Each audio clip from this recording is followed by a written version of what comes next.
পাত্র হিসেবে ভার্সিটির সিনিয়র ভাই রাজ শাহমাতকে দেখে চক্ষু বিস্ফোরিত হয় নজরাতের। মিনিট খানেক হয়েছে পাত্রপক্ষ এসেছে নজরাতকে দেখতে। এদিকে হালকা সাজগোজ করে বসেছিল নজরাত। পাত্রপক্ষ আসার পর নজরাতের বান্ধবী হুমাইসা লুকিয়ে দেখতে যায় পাত্র দেখতে কেমন। দেখে এসে হুমাইসা জানায় পাত্র আর কেউ নয়, তাদের ভার্সিটির বড় ভাই রাজ শাহমাত। হুমাইসার কথা বিশ্বাস হয় না নজরাতের, তাই নিজ চোখে দেখতে পর্দার আড়ালে থেকে উকি দেয়। যা দেখে চক্ষু চড়ক গাছ। দ্রুত দরজা বন্ধ করে হুমাইসাকে গিয়ে বলে, দোস্ত, এখন আমার কি হবে?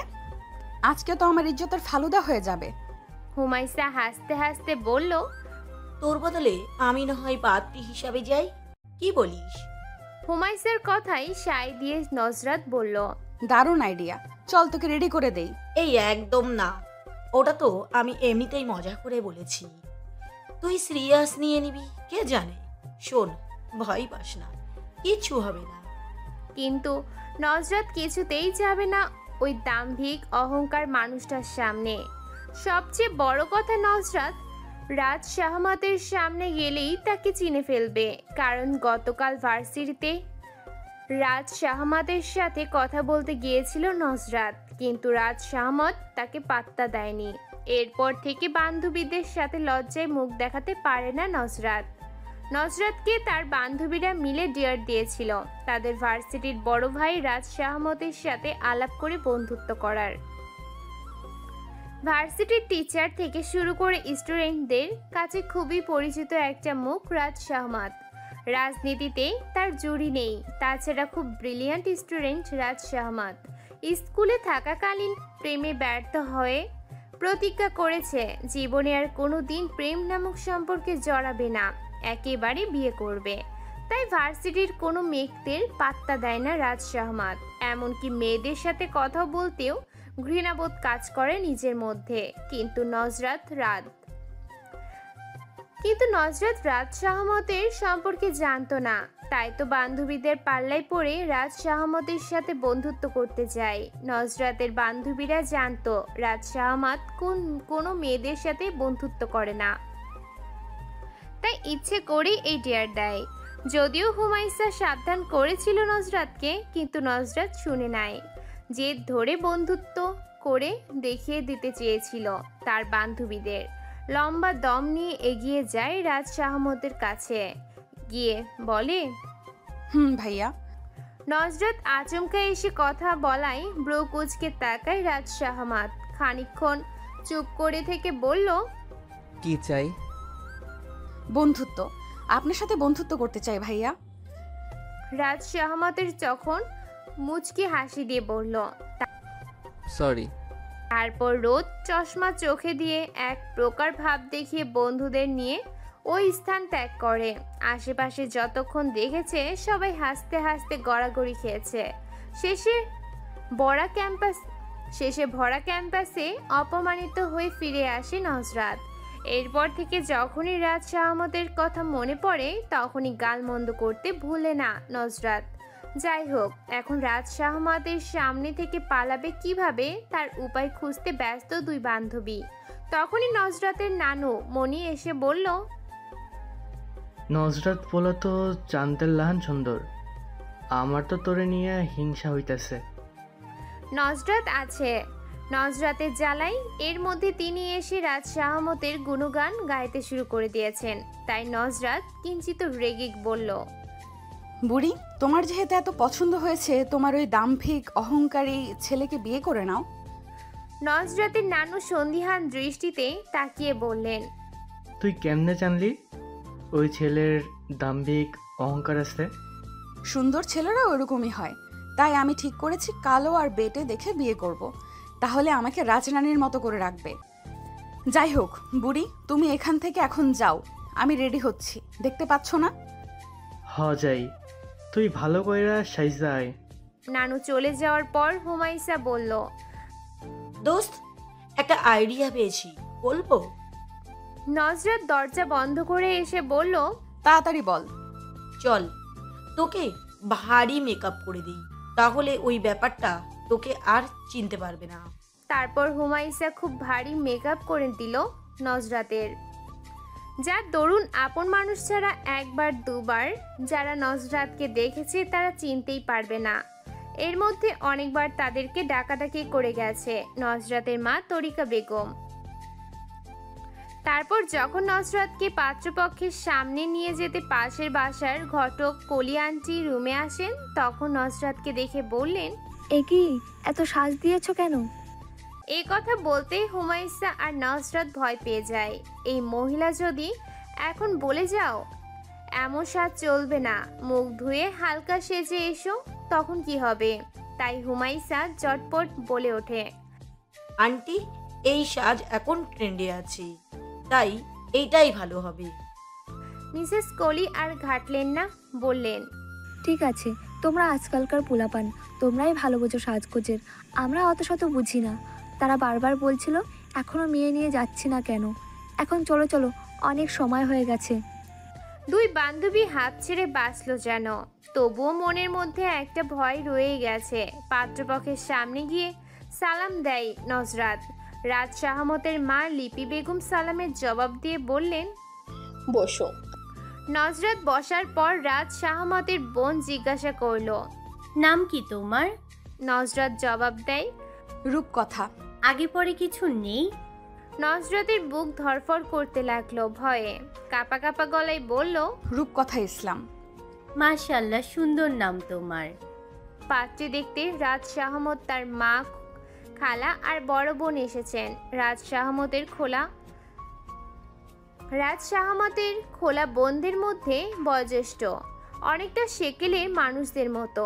তাই নজরাতকে বললেন, তোমার ঠিকানাটা লিখে দেখাও তো মা। নজরাতের ছোট ভাই রাফি তখন দৌড়ে গিয়ে খাতা কলম নিয়ে এসে বোনকে দেয়। রাফির কাণ্ড দেখে রাজ শাহমত হাসে।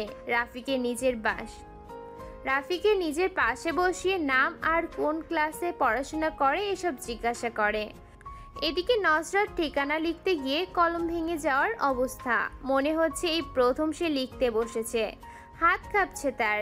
এমনিতে নজরাতের হাতের লেখা ভীষণ সুন্দর, কিন্তু ভয়ে এখন খুব বিশ্রী হয়ে যাচ্ছে। তবুও কোনো রকম লিখে দেয়। রাজ শাহমতের খালামণি খাতাটা নিয়ে পড়ে, তারপর বাবার কথা জিজ্ঞাসা করলে নজরাতের চোখ ছলছল হয়ে ওঠে। নজরাতের এসএসসি পরীক্ষা চলাকালীন তার বাবার ওপেন হার্ট সার্জারি করা হয়। তারপরও বাঁচানো যায়নি নজরাতের বাবাকে। বাবার মৃত্যুর 2 দিন পরেই বোর্ড পরীক্ষায় অংশগ্রহণ করতে হয়েছে তাকে। নজরাতকে কেউ বাবার কথা বললে কান্না করে দেয়, তাই মিসেস কলি বললেন, ওর বাবা বেঁচে নেই, প্রায় 3 বছর আগে মারা গেছেন। এই কথা শুনে সবাই দুঃখিত হলেন। নজরাতকে সান্ত্বনা দিলেন রাজ শাহমতের খালামণি। তারপর তরিকা বেগমের সাথে আরও কিছু গল্প করে বিদায় নিয়ে চলে গেলেন তারা। সন্ধ্যার সময় মিসেস কলি এসে হাই হতাশ করতে করতে বললেন, ভাবি, আমি আগেই আপনার মেয়েকে বলেছিলাম এমন সাজ দিতে না। এখন পাত্র বাসায় গিয়ে বলেছে মেয়ে নাকি মেকআপ সুন্দরী, পাত্র ন্যাচারাল সুন্দরী মেয়েকে বিয়ে করতে চাই। আমিও এই পাত্র হাতছাড়া করব না, দরকার হলে আবারও নিয়ে আসবো। পরের দিন নজরাত ভার্সিটির ক্যাম্পাসে বেরিয়ে তার ক্লাসের ভবনে যাওয়ার সময় পেছন থেকে একটা পরিচিত কণ্ঠস্বর বলল। এই মেয়ে দাঁড়াও। মুহূর্তের নজরাতের পা থেমে গেল, ভয়ে বুক ধরফর করতে শুরু হলো তার। লোকটার সম্মুখীন হয়ে মিউনে গলায় বলল, জি ভাইয়া, কিছু বলবেন? মনে মনে ভীষণ ভয় পাচ্ছে নজরাত। তাকে আবার চিনে ফেললো না তো রাজ শাহমত? কিন্তু নজরাতকে অবাক করে দিয়ে রাজ শাহমত বলল, এই মেয়ে, তোমার নামটা যেন কি? নুসরাত শান্ত চোখে রাতের দিকে চেয়ে বলল, নুসরাত। আগে পরে কিছু নেই। নজরাত মাথা দুই দিকে নাড়িয়ে বোঝায় নেই। তারপর রাত বলল, আচ্ছা, তুমি এখন যেতে পারো। নজরাত অনুমতি পেয়ে দ্রুত পা চালিয়ে নিজের ক্লাসে চলে গেল। নজরাত এর আসল নাম রূপকথা ইসলাম আর ডাক নাম নজরাত। বেচারি দুইটা নাম হয় এই যাত্রায় বেঁচে গেল।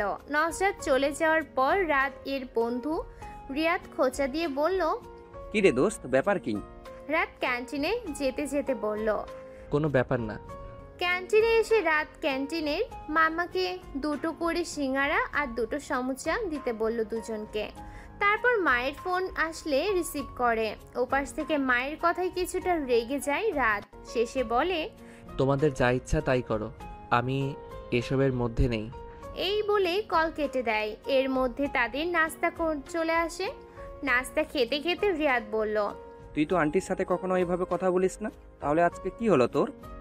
গতকাল যে মেয়েটাকে দেখতে গিয়েছিলাম সেই মেয়েটা অনেকটা নজরাত মেয়েটার মতো মনে হলো। তবে নজরাত মেয়েটা ন্যাচারাল দেখলেই বোঝা যায়, আর্টিফিশিয়াল কিছু ইউজ করে না। তবুও কেন জানি দুটো মেয়ের মধ্যে অনেকটা মিল দেখতে পেলাম আমি। আম্মা ওই গতকালের মেয়েটাকে নিয়ে পড়ে আছে, সেই জন্যই রাগ উঠে গেল। রিয়াদ খানিকটা ভেবে বলল, বাই এনি চান্স তুই কি নজরাত মেয়েটাকে পছন্দ করে ফেলেছিস? রাত রেগে যেতে নিলে রিয়াদ হেসে বলল, আরে দোস্ত, মজা করেছি, এতে এত রেগে যাওয়ার কি আছে কি? গতকাল তরিকা বেগম অফিস থেকে ফেরার পথে জাম কিনে নিয়ে এসেছেন। দুপুরে রোদের বেলা টক জাতীয় ভর্তা খেতে অমৃতের মতো লাগে। তাই নজরাত জাম ভর্তা বানিয়ে রাফিকে ডাকে। আজ নজরাতের ভার্সিটি আর রাফির স্কুল বন্ধ, তাই বাসায় আছে তারা। ড্রয়িং রুমের মেঝেতে বসে ভাই বোন মিলে আয়েশ করে খাচ্ছে। তখন বাসার কলিং বেল বেজে ওঠে। নজরাত রাফিকে বলল, ভাই দরজাটা খুলে দিয়ে আয় তো। রাফি খেতে খেতে বলল, আমি চলে গেলে তুই আমাকে রেখে সব ডেকে ফেলবি, তাই আমি যেতে পারবো না, তুই যা। রাফির কথায় তার মাথায় হালকা থাপ্পড় মেরে উঠে দাঁড়ায় নজরাত। এদিকে নজরাতের নানু রুম থেকে চেঁচিয়ে বললেন, সেই কখন থেকে বেল বাজাইতেছে, তোরা কানে শুনিস না? নজরাত দুষ্টুমি করে বলল, এই বুড়ি চেঁচিও না, আমি যাইতেছি। তারপর গায়ের ওড়নাটা মাথায় শরীরের ঠিক মতো দিয়ে দরজা খুলে নজরাত। দরজার সামনে দাঁড়িয়ে থাকা ব্যক্তিদের দেখে মুখের কথা হারিয়ে ফেলল। বহুক্ষণ বিহোশ হয়ে দাঁড়িয়ে রইল। মিসেস কোলি তখন বললেন, কি রে, মেহমানদের এভাবে দাঁড় করিয়ে রাখবি? এতক্ষণে জ্ঞান ফিরে নজরাতের। বালিকার মতো সরল অকপট গলায় সালাম দিয়ে বলল, জি ভেতরে আসুন। মেহমানদের বসিয়ে ভিতরে নানুর কাছে চলে যায় নজরাত। মনে মনে হাসি পায় তার। ওই দিন ভারী মেকআপ দেখিয়ে বিদায় করেছিল তাদের, আর আজকে ফকিরনি বেশ দেখে এমনিতেই বিদায় হয়ে যাবে তারা। খুবই সাধারণ একটা থ্রি পিস পরে আছে নজরাত, তাও এক সেট হলে মানা যেত। তিনটা তিন সেটের থেকে নেওয়া, যেমন একটা ড্রেসের জামা অন্যটার ওড়না, এরকম ভাবে পরে আছে নজরাত। মাথার এলোমেলো চুলগুলো পেঁচিয়ে কাটাবেন দিয়ে লাগিয়ে রাখা। রাফি দৌড়ে গিয়ে কিচেনে বসে বসে আরাম করে খাচ্ছে জাম ভর্তা। মেহমান আসায় সে মহা খুশি, কারণ একা একা সবটা খেতে পারছে। ভাই বোনদের এসব খুনসুটি ভালোবাসা একটা সময়ে খুব চলে। তারপর বোন চলে যায় শ্বশুরবাড়ি, তাদের মধ্যে দূরত্ব চলে আসে। তখন আর এসব খুনসুটি ভালোবাসা দেখা যায় না। চাইলেও এই সময়টা ফিরে পাওয়া সম্ভব হয়ে ওঠে না। তরিকা বেগম অফিসে আছেন। নজরাতের নানু এসে খাবার সবার সাথে কুশল বিনিময় করেন। নজরাত সবার জন্য ঠান্ডা পানি দিয়ে লেবুর শরবত তৈরি করে নিয়ে আসে। এই গরমের মধ্যে লেবুর শরবত যেন মরুভূমিতে একটু পানির দেখা। তারপর দ্রুত সবার জন্য নুডলস রান্না করে নিয়ে আসে। রাদের মা লিপি বেগম বললেন, আমরা এসে তোমাকে ঝামেলায় ফেলে দিলাম মা, মনে কষ্ট নিও না। নজরাতের সসবেস্তে জবাব দেয়, ছি ছি আন্টি, এসব কি বলছেন? আব্দুল্লাহ ইবনু আমর রাদিয়াল্লাহু আনহু থেকে বর্ণিত, জনৈক ব্যক্তি আল্লাহর রাসূল সাল্লাল্লাহু আলাইহি ওয়াসাল্লামকে জিজ্ঞাসা করল, ইসলামে কোন জিনিসটি উত্তম। তিনি বললেন, তুমি খাদ্য খাওয়াবে ও চেনা অচেনাকে সকলকে সালাম দিবে। খাদ্য খাওয়ানো নবী রাসূলগণের প্রিয় একটি কাজ ছিল। তাদের ঘরে খাবার না থাকলে তারা না খেয়ে সবটুকু দিয়ে অতিথি আপ্যায়ন করতেন। বাড়িতে মেহমান আসলে তারা অত্যন্ত খুশি হতেন। অথচ বর্তমানে আমরা বাড়িতে মেহমান আসলে বিরক্ত হই, আপ্যায়নে গাফিলতি করি। কিন্তু আল্লাহ তাআলার কাছে অত্যন্ত পছন্দের কাজ মানুষকে খাদ্য খাওয়ানো। সন্তুষ্টি চিত্তে মানুষকে খাওয়ানোর মাধ্যমে সহজেই আল্লাহ তাআলা সন্তুষ্টি অর্জন করা যায়। তাই আপনারা আসাতে আমার বরং উপকারী হয়েছে, আলহামদুলিল্লাহ। নজরাতের কথায় লিপি বেগম এবং তার বোন রানু বেগম অনেক খুশি হলেন। সেদিন নজরাতকে পছন্দ না হলেও আজকে খুবই পছন্দ হলো। মিসেস কৌলি তাদের অনেক রিকোয়েস্ট করে আজকে নিয়ে এসেছেন। নজরাতের মা তরিকা বেগম আজকে বাসায় থাকবেন না। তিনি জানতেন এদিকে রাদের জন্য অন্য জায়গায় পাত্রী দেখতে যাবেন বলেছিলেন লিপি বেগম। যদি সেখানে পাত্রী পছন্দ হয়ে যায় সেই ভয়ে তরিকা বেগম বাসায় না থাকা সত্ত্বেও আজকে তাদের নিয়ে এসেছেন মিসেস কলি। লিপি বেগম রাতকে তাদের সাথে আসতে বলেছিলেন, কিন্তু রাত আসবে না বলে দেয় এবং রাদের বোনও ভাইয়ের সাথে মিলে আসবে না বলেছে। তাই লিপি বেগম আর তার বোন এসেছেন আজ। নজরাতের বাবা মারা যাওয়ার পর থেকে তরিকা বেগম একটা কোম্পানিতে চাকরি করে সংসার চালাচ্ছেন। তাই তিনি দিনের বেশিরভাগ সময় বাইরে থাকেন। এদিকে নজরাতের ভার্সিটি বন্ধ থাকলে ঘরের সমস্ত কাজ করে রাখে, মায়ের কষ্ট যেন লাঘব হয় সেজন্য। তবে তরিকা বেগম ভোরবেলা উঠে রান্না করে দিয়ে যান। আজকে আর তেমন কিছু জিজ্ঞাসা করলেন না তারা নজরাতকে। নজরাতের রান্না করা নুডলস খেয়ে বিদায় নিয়ে চলে গেলেন। তারা চলে যাওয়ার কিছুক্ষণ পর মিসেস কলি আসলেন। তিনি খুবই উৎফুল্ল হয়ে বললেন, খালাম্মা, আমি বলেছিলাম না মেয়ে তাদের পছন্দ হবেই হবে। নজরাতের নানু বললেন, আজকে কি কইলো তারা? মেয়ে তাদের পছন্দ হয়েছে, এখন বাসায় সবার সাথে বসে কথা বলে জানাবে বলেছেন। নজরাত নানু আলহামদুলিল্লাহ বলে আনন্দে আত্মহারা হয়ে পড়লেন। এদিকে পর্দার আড়ালে থেকে সবটাই শুনল নজরাত। শুনে কি প্রতিক্রিয়া করবে বুঝতে পারছে না সে। ভার্সিটিতে এক প্রকার লুকিয়ে ঢুকে নজরাত। কিছুতেই রাদের সামনে পড়া যাবে না, এই তার পণ। মা বলেছে এই রাত ব্যাটার সাথেই তার বিয়ে দিবে। এদিক ওদিক তাকিয়ে হাঁটতে গিয়ে কারোর সাথে ধাক্কা লেগে যেতে যেতে বেঁচে যায় সে। সামনে রাত বিচক্ষণ চোখে চেয়ে থেকে বলল, কোথায় চুরি করতে যাচ্ছ? নজরাত সামান্য কম্পিত কণ্ঠস্বরে বলল, আজব, ভার্সিটিতে কেউ চুরি করতে আসে নাকি কেউ? তোমাকে দেখে তো তাই মনে হচ্ছে। নজরাত বিব্রত ও হকচকিত হয়ে বলল, আমাকে যেতে দিন। রাত পথ থেকে সরে দাঁড়ালে নজরাত এক প্রকার দৌড়ে চলে যায়। কথায় আছে না, যেখানে বাঘের ভয় সেখানেই সন্ধে হয়। নজরাতের অবস্থাও হয়েছে সেরকম। গতকাল তরিকা বেগম অফিস থেকে বাসায় ফিরে মায়ের কাছ থেকে সমস্ত ঘটনা শুনে বলেন, ছেলে ভালো হলে এখানেই মেয়ে বিয়ে দেবেন। মেয়েকে নিয়ে বড্ড দুশ্চিন্তা তার। নজরাতের বাবা নেই। তরিকা বেগমের যদি কিছু হয়ে যায় তবে ছেলে মেয়ে দুটোর রাস্তায় থাকতে হবে। তাই তিনি ভয় পান ভালোই মেয়ের বিয়ে দিয়ে নিশ্চিন্ত হতে চান। লিপি বেগম বাসায় ফিরে বললেন, এই মেয়েকেই আমি আমার বাড়ির বউ করে আনতে চাই। বসার ঘরে সবাই বসেছিল। মায়ের কথা শুনে রাত বসা থেকে দাঁড়িয়ে যায়। একটু ভ্যাবাচাকা খেয়ে বলল, আম্মা, আমি ওই মেকআপ সুন্দরী মেয়েকে বিয়ে করব না। তাছাড়া ঠিকানা লিখতে গিয়ে কলম ভেঙে ফেলার মতো অবস্থা ওই মেয়ের। নিশ্চয়ই প্রতি ক্লাসে ফেল করতে করতে অনার্সে ভর্তি হয়েছে। ফারুক সাহেব ছেলেকে উদ্দেশ্য করে বললেন, শান্ত হয়ে বসো, এত উত্তেজিত হওয়ার কিছু হয়নি। আমি কথা বলছি তোমার মায়ের সাথে। বাবাকে খুব সমীহ করে চলে রাজ শাহমাত, তাই শান্ত হয়ে বসে। ফারুক সাহেব স্ত্রীকে বললেন, তোমার ছেলের যেখানে পাত্রী পছন্দ নয় সেখানে তোমার আগানোটা ঠিক হবে বলে আমি মনে করি না। কারণ বিষয়টা ওদের, ওরা সারা জীবন একসাথে থাকবে। স্বামীর কথায় লিপি বেগম একটু দমে গেলেন। দমে যাওয়া গলায় বললেন, কিন্তু তোমার ছেলে যা বলছে তার কোনো ভিত্তি নেই। মেয়েটা যথেষ্ট সুন্দরী এবং ব্যবহার অতুলনীয়। তোমার বিশ্বাস না হলে আপাকে জিজ্ঞেস করে দেখো। এখনকার মেয়েরা সুন্দর হলেও মেকআপ করতে পছন্দ করে, তাই মেয়েটা একটু মেকআপ করে। এটা বড় ধরনের সমস্যা ধরে নেওয়ার কোনো মানে হয় না। আর যদি মেকআপ এতই সমস্যা হয় তাহলে আমি বলে দেব যেন মেকআপ না করে। স্ত্রীর যুক্তিতে ফারুক সাহেব ভাবালু গলায় বললেন, তুমি তো বেশ ইসলামের রীতিনীতি মেনে চলো, তাহলে একটা ধার্মিক মেয়ে কেন দেখছো না ছেলের জন্য? তোমাদের কথা মতো বোঝা যাচ্ছে মেয়েটা ততটা ধার্মিক বা পর্দাশীল নয়। মেয়েটা পর্দাশীল না হলেও ইসলামের জ্ঞান রাখে। আমি ওকে নিজ হাতে শিখিয়ে নিব ইনশাল্লাহ। বাবা মায়ের কথার মাঝে রাত বলে উঠল। পড়াশোনাটাও কি শিখিয়ে দিবে আম্মা? লিপি বেগম ছেলের দিকে কড়া দৃষ্টিতে তাকিয়ে বলেন, পড়াশোনা না জানলে মেয়েটা বোর্ড পরীক্ষায় অংশগ্রহণ বা বোর্ড পরীক্ষায় উন্নত হতে পারতো না। তোমার মতো বাহ্যিক দিক বিবেচনা করে আমি কোনো কাজ করি না। মেয়েটা সেদিন সম্পূর্ণ অপরিচিত মানুষদের সামনে লিখতে গিয়ে ঘাবড়ে যায়, তাই বলে তাকে মূর্খ ভেবো না।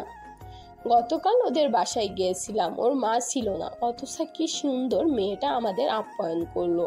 এমন নম্র ভদ্র মেয়ে আমার বাড়ির বউ হওয়ার যোগ্য। মায়ের সাথে না পেরে রাত যাবার আগে গনগনে গলায় বলল, তোমার জন্য বিয়েটা করে নিব, কিন্তু এতে ভালো থাকবো কিনা জানি না। এই বলে প্রস্থান করে রাত। সাথে রাদের বড় বোন জান্নাত ও মায়ের উপর ভীষণ বিরক্ত। যেখানে ভাইয়ের মেয়েকে পছন্দ না সেখানে মা কেন এত বাড়াবাড়ি করছে বুঝতে পারছি না, তাই মাকে বললাম, এখনো সময় আছে আম্মা, ভুল সিদ্ধান্ত নিও না। বিয়েটা একবার হয়ে গেলে তখন কিছু করা যাবে না। বিয়ের সাথে দুটো পরিবার জড়িত, এটা মনে রেখো।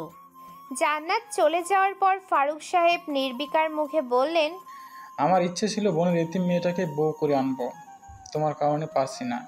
লিপি বেগম অত্যন্ত ধীরতার সঙ্গে বললেন, তোমার ভাগ্নি কেমন ধারা মেয়ে সে কথা বলিয়ে আমি গুনাহ করতে চাচ্ছি না, তাই আমার সিদ্ধান্ত থেকে আমি এক চুলও সরছি না, এটা মনে রেখো।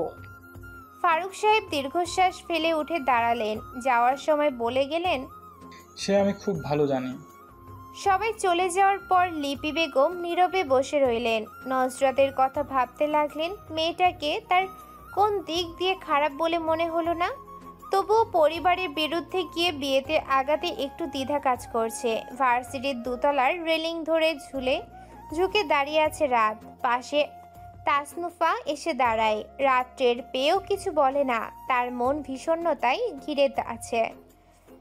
তাসনুফা রাদের দৃষ্টি অনুসরণ করে তাকিয়ে বলল, ওদের মধ্যে রিলেশন চলছে, চেয়ে থেকে লাভ নেই। রাত তাসনুফার দিকে তাকিয়ে বলল, কাদের কথা বলছিস? মুখ চোখে বিহম্বল ভাব তার।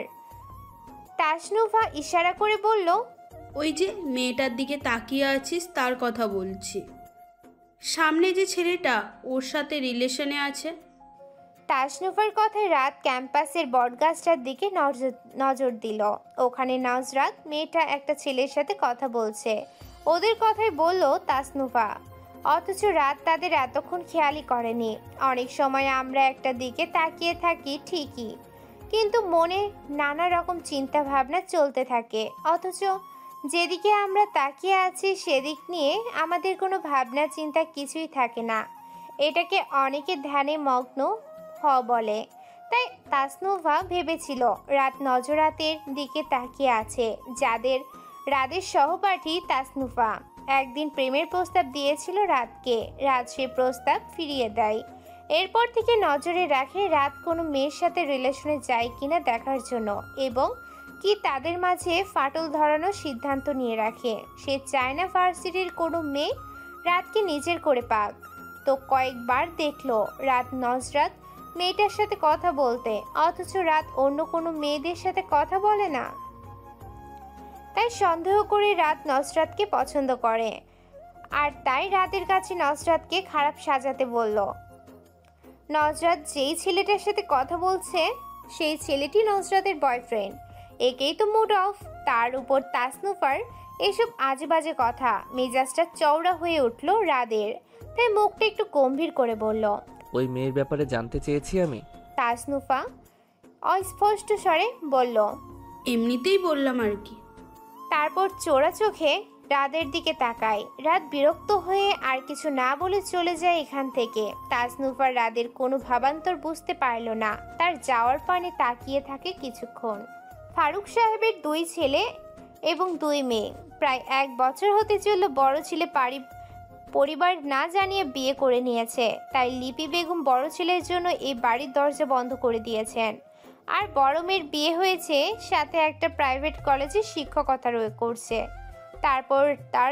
তারপর রাজ শাহমাত তাকে নিয়ে কোনো রিস্ক নিতে চান না। লিপি বেগম তাই পড়াশোনা চলাকালীন অবস্থাতেই নিজের পছন্দের পাত্রীর সাথে বিয়ে দিতে চান। ছোট মেয়ে জুই ইন্টার প্রথম বর্ষে পড়ছে। বাসায় থেকে পড়াশোনা হবে না বলে হোস্টেলে থাকে সে। একদিন ছুটির দিনে মিসেস কলি তরিকা বেগমকে নিয়ে রাদের বাড়িতে এলেন। লিপি বেগম আপ্যায়নে ত্রুটি রাখলেন না। জান্নাত ও মায়ের সাথে সাথে সব কিছু এগিয়ে দিল। তারপর বিয়ের কথা উঠলে লিপি বেগম বললেন, আমার ছেলে পড়াশোনা শেষ হয়নি, জানেন তো আপা। তবে কয়েক মাস পরে ওর মাস্টার্স ফাইনাল পরীক্ষা। তাই আমি চাইছিলাম এখন বিয়েটা হয়ে থাকলে 6 মাস পরে আমি বউ সাজিয়ে তুলে নেব। এখন আপাতত আপনার মতামত কি? লিপি বেগমের কথায় তরিকা বেগম একটু ভাবুক হয়ে বসে রইলেন। তখন মিসেস কলি চাপা জরুরি গলায় বললেন, ভাবি কিছু বলছেন না যে? এমন ছেলে কিন্তু লাখে একটা, মোটেও হাতছাড়া করা যাবে না। তরিকা বেগম মলিন একটু হেসে লিপি বেগমের উদ্দেশ্যে বললেন, আপনি কিছু মনে করবেন কি না বুঝতে পারছি না আপা। মেয়েটার বাবা নেই জানেনই তো, তাই আমার মেয়ের সাথে একটু কথা বলে সিদ্ধান্ত জানাতে চাইছিলাম। লিপি বেগম শশব্যস্তে জবাব দেন, অবশ্যই, কেন নয়। উনি তো আপনার বাসায় বয়স জ্যেষ্ঠ, উনাকে ছাড়া আপনার একা সন্তান নেওয়া উচিত হবে না। আমরাই ভুল হয়ে গেছে আপা। ফারুক সাহেব বাহির থেকে আসলে লিপি বেগম ওনাকে ডেকে তরিকা বেগমের সাথে পরিচয় করিয়ে দিলেন। ফারুক সাহেব এই সম্বন্ধতে খুশি না থাকলেও খুবই ভালো ব্যবহার করলেন পাত্রীর মায়ের সাথে। তারপর রাত শাহমতকে ও ডেকে আনলেন লিপি বেগম। রাত এসে ভদ্রতার সহিত সালাম দিল। মায়ের কথায় কোনার দিকে একটা সোফায় বসে রইল চুপচাপ। বেশ কিছুক্ষণ পর তরিকা বেগম লক্ষ্য করলেন রাত বড়দের মাঝে থেকে আনইজি ফিল করছে। তাই তিনি বললেন, আচ্ছা বাবা, তুমি যেতে পারো। রাত যেন হাত ছেড়ে বাঁচল। যাওয়ার সময় সালাম দিয়ে চলে গেল। কিছু দূর গিয়ে অনুচ্চ স্বরে বলল, আম্মার বাচ্চা আম্মা। জান্নাত শুনতে পেয়ে বলল, আম্মার বাচ্চা তো তুই। তারপর মৃদু একটু মজা পাওয়ার হাসি হাসলে রাত বলল, আমার এই করুণ দশা দেখে তুই হাসছিস? দেখ ভাই, আমি কিন্তু যথেষ্ট তোর হয়ে কথা বলছি। এখন যখন তুই ফেঁসেই গেছিস, তখন সবটা হাসি মুখে মেনে নেওয়াই বেটার। রাত মন খারাপ করে চলে যায় নিজের রুমে। জান্নাত বুঝতে পারছে ভাইয়ের অবস্থা, কিন্তু এ বাসায় তার মায়ের উপর কেউ কথা বলতে পারে না। তাই চুপচাপ মেনে নেওয়া ছাড়া কোনো উপায় নেই। শুধু এ বাসা নয়, তার শ্বশুর বাড়িতেও তার শাশুড়ির কথাই শেষ কথা হয়, যার কারণে তার স্বামীর সাথে বেশিরভাগ সময় ঝগড়া হয়। ভদ্রমহিলা চান না জান্নাত চাকরি করুক। এসব নিয়ে ঝগড়া শুরু। আসলে মেয়েরা মূলত বাধ্য হয়েই চাকরি করে। ইসলামে একটা নারীর সমস্ত দায়িত্ব একটা পুরুষের উপর দেওয়া হলেও সেই পুরুষ ওই নারীর বড় জোর খাদ্য, বাসস্থান আর চিকিৎসার ব্যয় ঠিকমতো পালন করলেও এর বাহিরেও যে একটা নারীর হাত খরচ বাবদ টাকার প্রয়োজন হয়, এটা খুব কম পুরুষই বুঝতে পারে। আর সেই কারণেই নারীরা স্বাবলম্বী হতে চায়। যাই হোক, তরিকা বেগম আজকের মতো বিদায় নিয়ে চলে গেলেন। বাসায় গিয়ে মায়ের সাথে সবকিছু বললেন। তঞ্জুবেন নেসা মেয়ের মুখে পাত্র সম্পর্কে শুনে বললেন, শোন, যেই বিয়াতে ছেলের মা সবচাইতে বেশি আগ্রহী প্রকাশ করে সেই বিয়া ভালোই হয়। এমন শাশুড়িরা এক সময় শাসন করে, আবার এক সময় অনেক আদর যত্নে রাখে ছেলের বউয়ের। আমার কাছে সম্বন্ধটা ভালোই মনে হইতেছে। তুই ভাইপা দেখ কি করবি। মার নানুর কথা কিছুটা শুনে নজরাত এসে বলল, আম্মু, আমি এই বিয়ে করব না। মেয়ের কথায় তরিকা বেগম উঠে দাঁড়ান। চিন্তিত হয়ে জিজ্ঞেস করেন, তোর কি কারোর সাথে সম্পর্ক আছে? নজরাত তাড়াতাড়ি জবাব দেয়, না আম্মু, ওসব কিছুই না, কিন্তু এই ছেলেটাকে আমি বিয়ে করতে পারবো না। এই ছেলেকে নিয়ে কি কোনো সমস্যা তোর? এই ছেলে আমাদের ভার্সিটিতে পড়ে, খুবই অহংকার ওনার, কারো সাথে কথা বলতে চায় না। কেন, তুই কথা বলতে গিয়েছিলি নাকি? মায়ের কথা শুনে লজ্জায় পড়ে যায় নজরাত। মিনমিনিয়ে গলায় বলে, আম্মু বাদ দাও না, আমার এই ছেলেকে ভালো লাগে না, বুঝতে পারছো না কেন? তরিকা বেগম যতদূর সম্ভব কঠোর মুখভঙ্গি করে বললেন, এখানে তোর সমস্যা, ওই ছেলে তো কোনো সমস্যা দেখতে পাচ্ছি না। তুই যদি ওই ছেলেকে পছন্দ না হওয়ার কোনো উপযুক্ত কারণ দেখাতে পারতি তাহলে আমি মেনে নিতাম, কিন্তু তুই যেগুলো বলছিস তার কোনো ভিত্তি নেই। তারপর তঞ্জুবেন নেশার দিকে তাকিয়ে বললেন, আম্মা, আমি সিদ্ধান্ত নিয়ে নিয়েছি, আমি এখানে মেয়ের বিয়ে দিব, এইটাই আমার শেষ কথা, তুমি ওরে বোঝাও। তরিকা বেগম চলে যাওয়ার পর বৃদ্ধা নাতনিকে নিজের কাছে বসিয়ে মাথায় হাত বুলিয়ে দিতে দিতে বললেন, শোন নাতনি, পোলারা যতই দাম দেখাক, বউয়ের কাছে তারা বিলাইয়ের মতোই, বুঝলি? বউয়ের কাছে তারা চাইলেও দাম দেখায় চলতে পারে না, বাইরে সবার কাছে একটু দাপট দেখায় চলা লাগে। এরই মধ্যেই একটা মানুষের ব্যক্তিত্ব বোঝা যায়। আজই যদি পলায়। নানু, পোলা শুনতে কেমন যেন লাগছে, ছেলে বলো। আচ্ছা শোন, আজই যদি ছেলেটা মায়াগলকে কথা কয়ে বেড়াইতো, রাস্তাঘাটে মায়াগ দেখলে গান ধরতো, তখন কিন্তু তোর ভালো লাগতো না। তখন তুই কইতি ছেলেটার শরীরটা দোষ আছে। শোন নাতনি, আমি বলি কি, এমন পুরুষটাই এক নারীতে আসক্ত হয়। তরিকা বেগম মিসেস কলি বেগমের মাধ্যমে জানিয়ে দিয়েছেন যে তিনি এই বিয়েতে রাজি। শুনে লিপি বেগম ভীষণ খুশি হয়েছেন। বাসায় সবার সাথে কথা বলে 2 সপ্তাহ পরে বিয়ের তারিখ নির্ধারণ করে জানিয়েছেন। এর মাঝে একবার এসে নজরাতকে আংটি পরিয়ে দেন লিপি বেগম। রাত শাহমাদকে সাথে আসতে বলেছেন, কিন্তু রাত আসতে রাজি হয়নি। তাই ফারুক সাহেব আর ছোট মেয়ে জুইকে নিয়ে আসেন তিনি। হবু ভাবিকে দেখে জুইয়ের ভীষণ পছন্দ হয়, একদিনেই ভাব করে নেয় নজরাতের সাথে। তারপর যাওয়ার সময় নজরাতের ফোন নাম্বার নিয়ে যায়। নজরাতের মন ভালো নেই আজ, তাই বিকেলবেলা হুমায়সাকে নিয়ে ঘুরতে যাবে বলে মাকে জানায়। তরিকা বেগম বারবার বলে দিয়েছেন সন্ধ্যার আগে যেন বাসায় ফিরে আসেন। নজরাত বলেছে ফিরে আসবে। হুমায়সাকে তৈরি হতে বলে নিজে তৈরি হতে শুরু করে নজরাত। এর মাঝে তরিকা বেগম অফিস থেকে কল করে জানায় আজকে লিপি বেগম বিয়ের শপিং করতে বের হবেন, তার সাথে করে নজরাতকে নিয়ে যেতে চান, যেন নজরাতের পছন্দ মতো কেনাকাটা করতে পারেন। এ কথা শুনে নজরাত বিরস মুখে বলল, আমি হুমায়সাকে বলে দিয়েছি যাওয়ার কথা, এখন আমি ওর সাথে না গিয়ে ওখানে কিভাবে যাব? ওনারা কিছুদিন পর আত্মীয় হতে চলেছেন, এখন মুখের উপর কিভাবে না করব? এত বড় হয়েছিস, এইটুকুও জ্ঞান নেই তোর? আমি আর কিছু শুনতে চাই না, সুন্দর করে রেডি হয়ে নে, ওরা এসে তোকে নিয়ে যাবে। অগত্যা নিজের মনের বিরুদ্ধে গিয়ে হুমায়সাকে যাবে না বলে নিষেধ করে দেয় নজরাত। নজরাতের কান্না আসছে কেন জানি, সব বাদ দিয়ে চুপটি করে শুয়ে থাকে। বিকেল 5টা বেজে 10 মিনিট। একটা ভারী কোমল কণ্ঠস্বর শুনে ঘুম ভেঙে নুসরাতের। জুই খাটের একপাশে বসে আলতো হাতে নজরাতের হাতে ধরে বলে, এই যে হবু মিষ্টি ভাবি, তুমি কি আমাদের সাথে শপিং মলে যাবে না? নজরাত জুইকে হঠাৎ দেখতে পেয়ে তড়িঘড়ি করে উঠে বসে। গায়ের ওড়নাটা ঠিক করে, মাথায় এখনো ঘুমের ধোঁয়াটে ভাবটা কাটিয়ে ওঠেনি। এত অল্প সময়ের মধ্যে নজরাত এতটা গভীরে ঘুম ভাঙে যাবে বুঝতে পারেনি। এত অল্প সময়ের মধ্যে নজরাত এতটা গভীরে ঘুমে যাবে বুঝতে পারেনি। জুই আবারও বলে, তুমি কি যাবে না? নজরাত ফিচেল হেসে বলল, সরি তোমাদের অপেক্ষা করানোর জন্য। না না, সমস্যা নেই, তুমি ঝটপট তৈরি হয়ে নিতে পারো। জুইয়ের কথাই নজরাত দ্রুত উঠে গিয়ে মুখ চোখে পানি ঝাপটা দিয়ে বোরখা আর হেজাবের সাথে লাগোয়া নিকাব পরে নেয়। তারপর নানুকে বলে বের হয়। রাস্তায় গিয়ে দেখতে পায় গাড়িতে তাদের জন্য লিপি বেগম অপেক্ষা করছেন। নজরাত গিয়ে সালাম দেয়। তারপর লিপি বেগম বললেন, জুই, তুই আমার সাথে বস আর রূপকথা সামনের সিটে বসবে। তারপর জুই তার মায়ের পাশে বসে আর নজরাত সামনের গাড়ির দরজা খুলতে গিয়ে পারে না। তখন একটা বলিষ্ঠ হাত দরজাটা খুলে দেয়।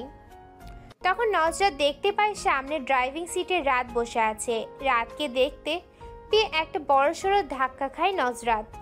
নজরাত থতমত খেয়ে দাঁড়িয়ে থাকলে রাত সৌজন্যমূলক বলে, গাড়িতে এসে বসুন। নজরাত চুপচাপ এসে বসে। তারপর রাত গাড়ি চালানো শুরু করে। এদিকে লিপি বেগম ছেলের কথায় খুশি হন। নজরাতকে জিজ্ঞাসা করেন তার বাসার সবাই কেমন আছেন। নজরাত বলে, তোমাদেরকে কি লেট হয়ে যাচ্ছে? আলহামদুলিল্লাহ ভালো। আন্টি, আপনার বাসায় সবাই কেমন আছে? আলহামদুলিল্লাহ। গাড়িতে সবাই চুপচাপ থাকলেও জুই নজরাতকে জিজ্ঞেস করে নজরাতের কি কালার পছন্দ। নজরাত জানালার পাশে আড়ষ্টভাবে বসে আছে। জুইয়ের কথায় পিছনে ফিরে তাকিয়ে বলল, আমার পিঙ্ক কালার পছন্দ। ও আচ্ছা, আর ভাইয়ার হোয়াইট কালার পছন্দ। আচ্ছা, তুমি সাজতে পছন্দ করো বা নিজে নিজে সাজতে পারো? জুইয়ের এই প্রশ্নে রাত আর চুপ করে থাকতে পারল না। ব্রুকুটি করে বলল, সে আর বলতে, উনি তো সাজগোজে পিএইচডি করেছেন বোধহয়। রাত এর কথায় জুই এক্সাইটেড হয়ে বলল, ভাইয়া তুই কি করে জানলি? তোরা কি একে অপরকে আগে থেকেই জানিস? উফ, এমন হলে তো ব্যাপারটা খুবই উপভোগ হবে। ওরা ভাই বোন একে অপরকে তুই সম্বোধন করে। জুই রাতকে ভাইয়া বললেও রাত জুইকে আপু ডাকে না, নাম ধরেই ডাকে। রাত জুইকে ধমকের সুরে বলল, তোর মাথা। সেদিন ওনাদের বাসায় গিয়েছিলাম, শুনিস নাই? তখন উনি অনেক আটা ময়দা মেখেছেন, তাই বললাম। রাতের কথাই নজরাত তেজিক চোখে চেয়ে রাতকে বলল, আমি মোটেও আটা ময়দা মাখি না, আপনার দেখার ভুল আছে। প্রতি উত্তরে রাত একটু বাঁকা হাসে। এদিকে নজরাত আর ছেলে মেয়েদের আলোচনাগুলো খুবই উপভোগ করছেন লিপি বেগম। মজা করে হলেও রাত যে নজরাতকে নিয়ে কথা বলছে এটা ভীষণ ভালো লাগছে তার। তিনি নিশ্চিত বিয়েটা হয়ে গেলে ওদের মধ্যে মিল মহব্বত হয়ে যাবে ইনশাল্লাহ।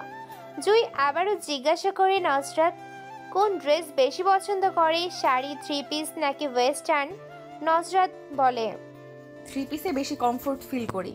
আর তুমি? এখানেও রাত চাপা গলায় বলল, ভবিষ্যতে সব সময় শাড়ি পরে থাকতে হবে। এ কথা শুধু নজরাত শুনলো আর কেউ শুনলো না, যার ফলে নজরাত বড় বড় চোখ করে রাতের দিকে তাকায়। রাত যেন কিছুই বলেনি, এমন করে গাড়ি চালানোতে মনোযোগ দিয়ে রেখেছে। এদিকে জুই বলল, আমার শাড়ি ভালো লাগে, কিন্তু নিজে নিজে পরতে পারি না। আমি তোমাকে পরিয়ে দিব ইনশাল্লাহ। জুই খুবই উৎফুল্ল হয়ে বলল, আচ্ছা ঠিক আছে। শপিং মলে এসে লিপি বেগম আর জুই আগে চলে যায় দোতলায়, পিছনে থাকে নজরাত আর রাত। দোতলায় চলন্ত সিঁড়ি দিয়ে উঠতে হয়। নজরাত বেশ কয়েকবার উঠেছে চলন্ত সিঁড়িতে, তাও কেমন ভয় তার। প্রথম সিঁড়িতে পা রেখে কেঁপে উঠল। রাত পিছন থেকে বলে, সাবধানে। ব্যাপারটা নজরাতের ভালো লাগে। নিকাবের আড়ালে মুচকি হাসে সে। দোতলায় উঠে রাত অনেকটা সংকোচ বোধ করে বলল, আপনাকে একটা কথা বলার ছিল। জি বলেন। আমি দুটো টিউশনি করাই। আমি চাই আমি যে টাকা ইনকাম করি তার মধ্যে থেকে বিয়ের শপিং করব। হয়তো এই টাকার পরিমাণ বেশি নয়। বাবা বিয়ের সম্পূর্ণ খরচের টাকা দিতে চেয়েছিলেন, কিন্তু আমি চাই না আমার বিয়ের খরচের টাকা বাবা দিক। বাবার কাছ থেকে টাকা নিয়ে বিয়ে করব। এখানে নিজেকে খুব ছোট মনে হচ্ছে, তাই নিজের বিয়ের খরচের টাকা স্বল্প হলেও নিজেই দিতে চাইছি। এতে করে আমি ভীষণ তৃপ্তি পাবো, যা বাবার টাকাই পাবো না। স্বল্প মূল্যে কেনাকাটা করতে আপনার কি খারাপ লাগবে? আমি যখন ভালো ইনকাম করব তখন আপনার সব ইচ্ছা পূরণ করার চেষ্টা করব ইনশাআল্লাহ। রাদের কথাই থম মেরে দাঁড়িয়ে থাকে নজরাত। এই মানুষটাকে আজকে ভীষণ নিজের বলে মনে হচ্ছে, খুব আপন আপন লাগছে। এমন কাউকেই তো সে জীবনসঙ্গী হিসেবে চেয়েছিল। তাহলে কি আল্লাহ তার মনের ইচ্ছা পূরণ করছেন? আনন্দে যেন চোখে পানি চলে আসছে। বাবা চলে যাওয়ার পর আর কেউ এমন করে তাকে বলেনি যে আমি তোমার সব ইচ্ছা পূরণ করার চেষ্টা করব। সাথের মানুষটা ভালো হলে ডাল ভাত দিয়েও অনায়াসে জীবন কাটিয়ে দেওয়া যায়। নজরাত মনে মনে বলে এই মানুষটাকে সে খুব যত্ন করবে, মনের মণিকণ্ঠায় আগলে রাখবে আমৃত্য। নজরাতকে চুপ করে দাঁড়িয়ে থাকতে দেখে রাত ইতস্তত বোধ করে বলল, আপনি কি আমার কথায় রেগে গেলেন? না, রাখবো কেন? কিছু বলছেন না যে, তাই ভাবলাম বোধহয় রেগে গেলেন।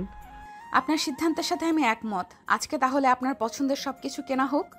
রাত অবাক হয়ে বলল, আমার পছন্দে?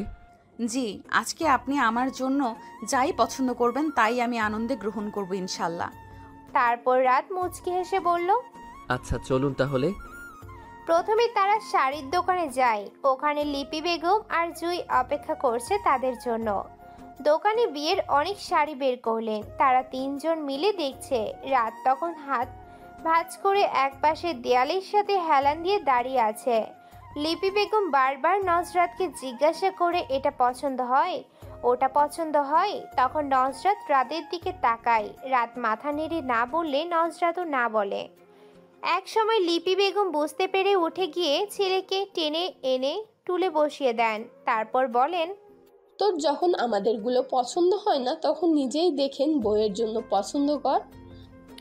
এমন তরল সম্বোধন শুনে লজ্জায় মরমে মরে যায় নজরাত। মাথা নিচু করে বসে থাকে সে। এদিকে রাত অনেকগুলো শাড়ি ঘাটাঘাটি করার পর একটা লাল জামদানির শাড়ি, যার মধ্যে সোনালি জরির কাজ করা, এটা তার পছন্দ হয় এবং গায়ের মূল্য দেখে সে তার বাজেটের সাথে মিলিয়ে এটাই পছন্দ করে নেয়। এটার সাথে মিলিয়ে দোপাট্টা নিয়ে তারপর সবাইকে বলে দোকানিতে এটা প্যাকেট করতে বলে। তারপর মা আর দুই বোনের জন্য 3টা শাড়ি পছন্দ করে, এগুলো ও প্যাকেট করতে বলে দোকানিকে। তারপর 3 পিসের দোকানে আসে তারা। এখানেও রাত পছন্দ করে 3টা 3 পিস নজরাতের জন্য। তারপর কসমেটিক্স নাই, শুধু পিঙ্ক কালার একটা লিপস্টিক আর একটা কাজল, আর কোনো মেকআপ আইটেম নেয় না। রাত মেকআপ একদম পছন্দ করে না, সেটা খুব ভালোভাবেই নজরাত বুঝতে পারে। আজকে তাই কিছু বলে না। অবশ্যই আরও মেকআপ তেমন পছন্দ নয়, সেদিন বিপদে পড়ে অতটা ইউজ করেছিল। তারপর মেলি আইটেম যেমন চিরুনি, সাবান, শ্যাম্পু ইত্যাদি জিনিসপত্র নিয়ে তাদের কেনাকাটার সমাপ্তি ঘটল। সবশেষে লিপি বেগম সবাইকে নিয়ে একটা রেস্তোরাঁয় যেতে চান।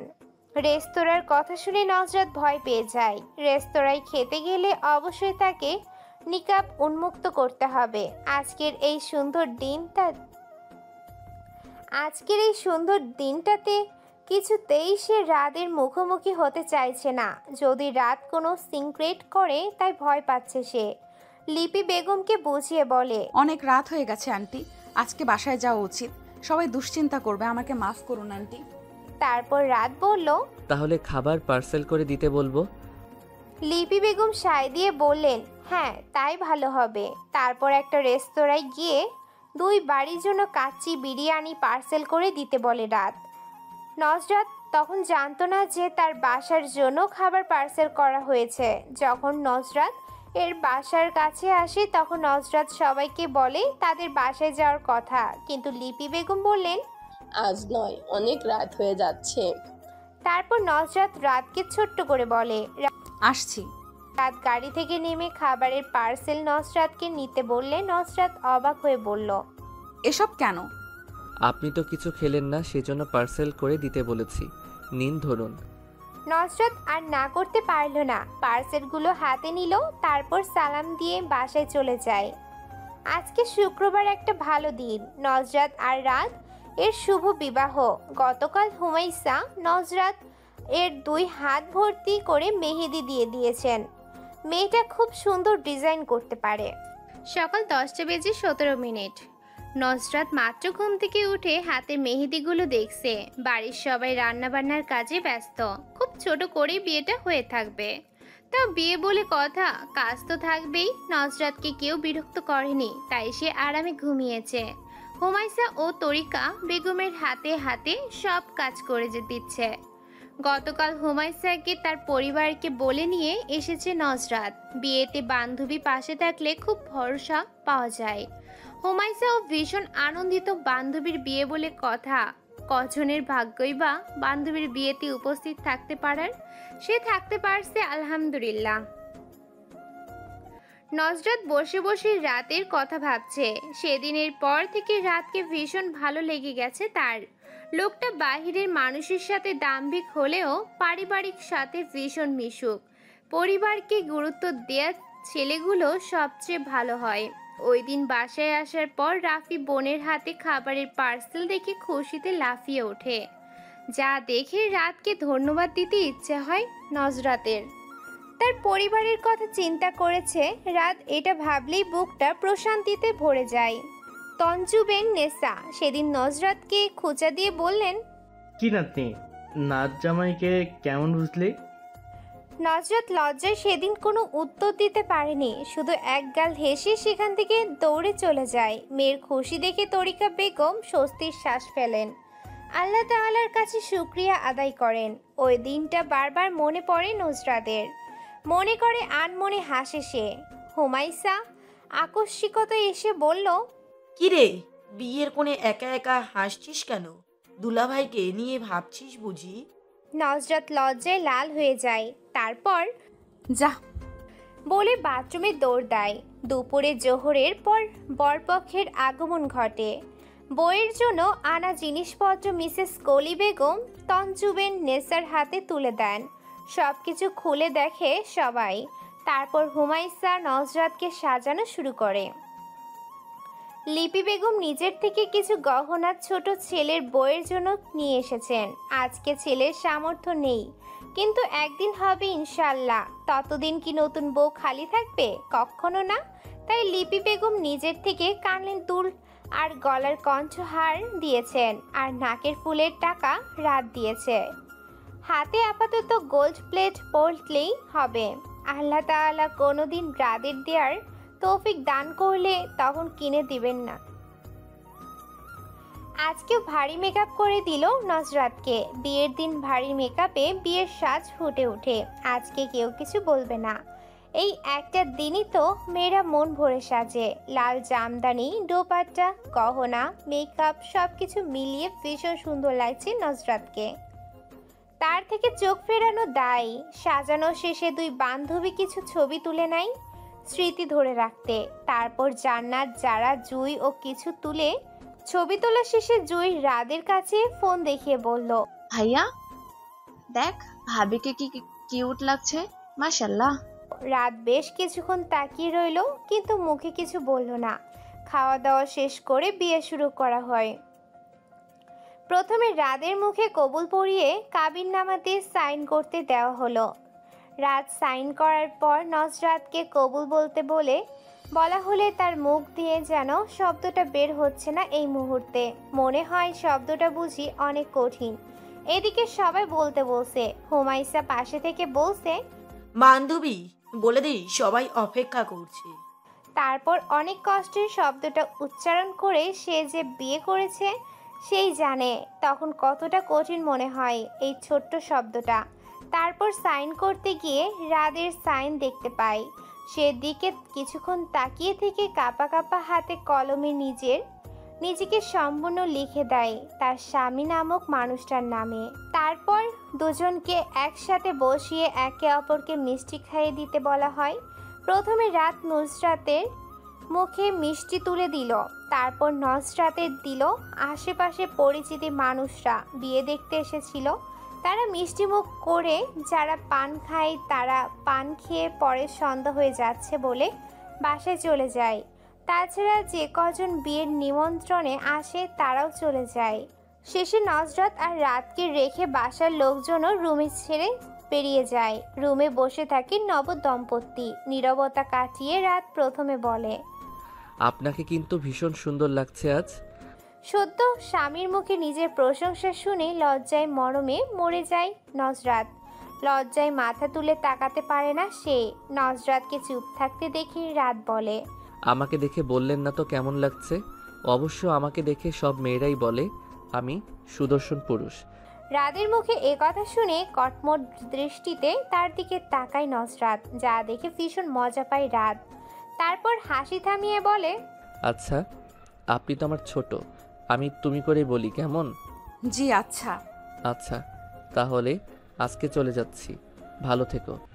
রাত চলে যাবে বলায় মন খারাপ হয়ে গেল নজরাত। এর যা বুঝতে পারে রাত, তাই নজরাতকে সান্ত্বনা দিতে বলল। বিয়েতে বিশ্বাস করি আমি, বিয়েটা মোটেও ছেলে খেলা নয়। বিয়ে যখন করেছি তখন তোমার সব দায়িত্ব আমার।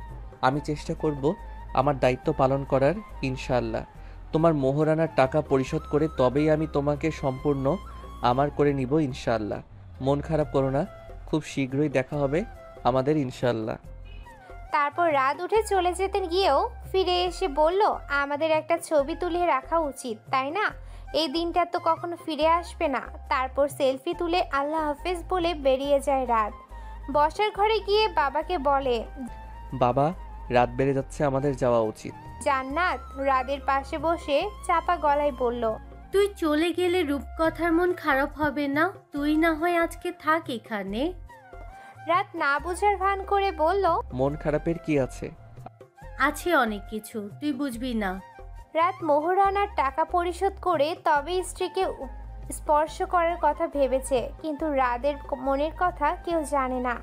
লিপি বেগম ভেবেছিলেন আজকে রাত থাকবে এখানে, এমনিতেই তার ইচ্ছায় বিয়েটা হয়েছে, তাই তিনি আর জোর করতে পারলে না। সব কিছুতেই জোর করা উচিত কাজ নয়।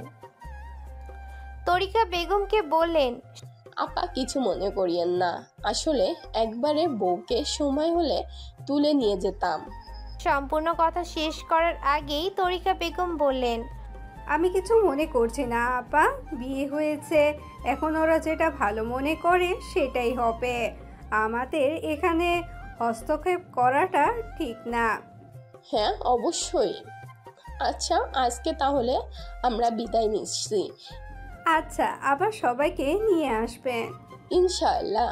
আপনারও যাবেন কিন্তু? ইনশাআল্লাহ।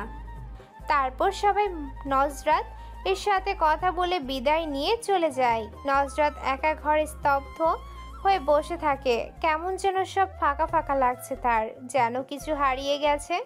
হুমায়সা আজকে ওর সাথে থাকলে ভালো হতো। মেয়েটার মা অসুস্থ, তাই আজকে আর থাকতে পারলো না।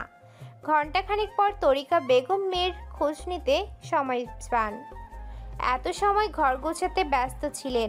মেহমান চলে যাওয়ার পর ঘর অগোছালো হয়ে থাকবে, এটা স্বাভাবিক। তাই কিছুটা পরিষ্কার করে মেয়ের কাছে এসে বসলেন। নুজরাত দুই হাঁটুতে থুতনি রেখে বিছানায় আঁকিবুকি করছে। তখন তরিকা বেগমের কথায় মাথা তুলে তাকায়।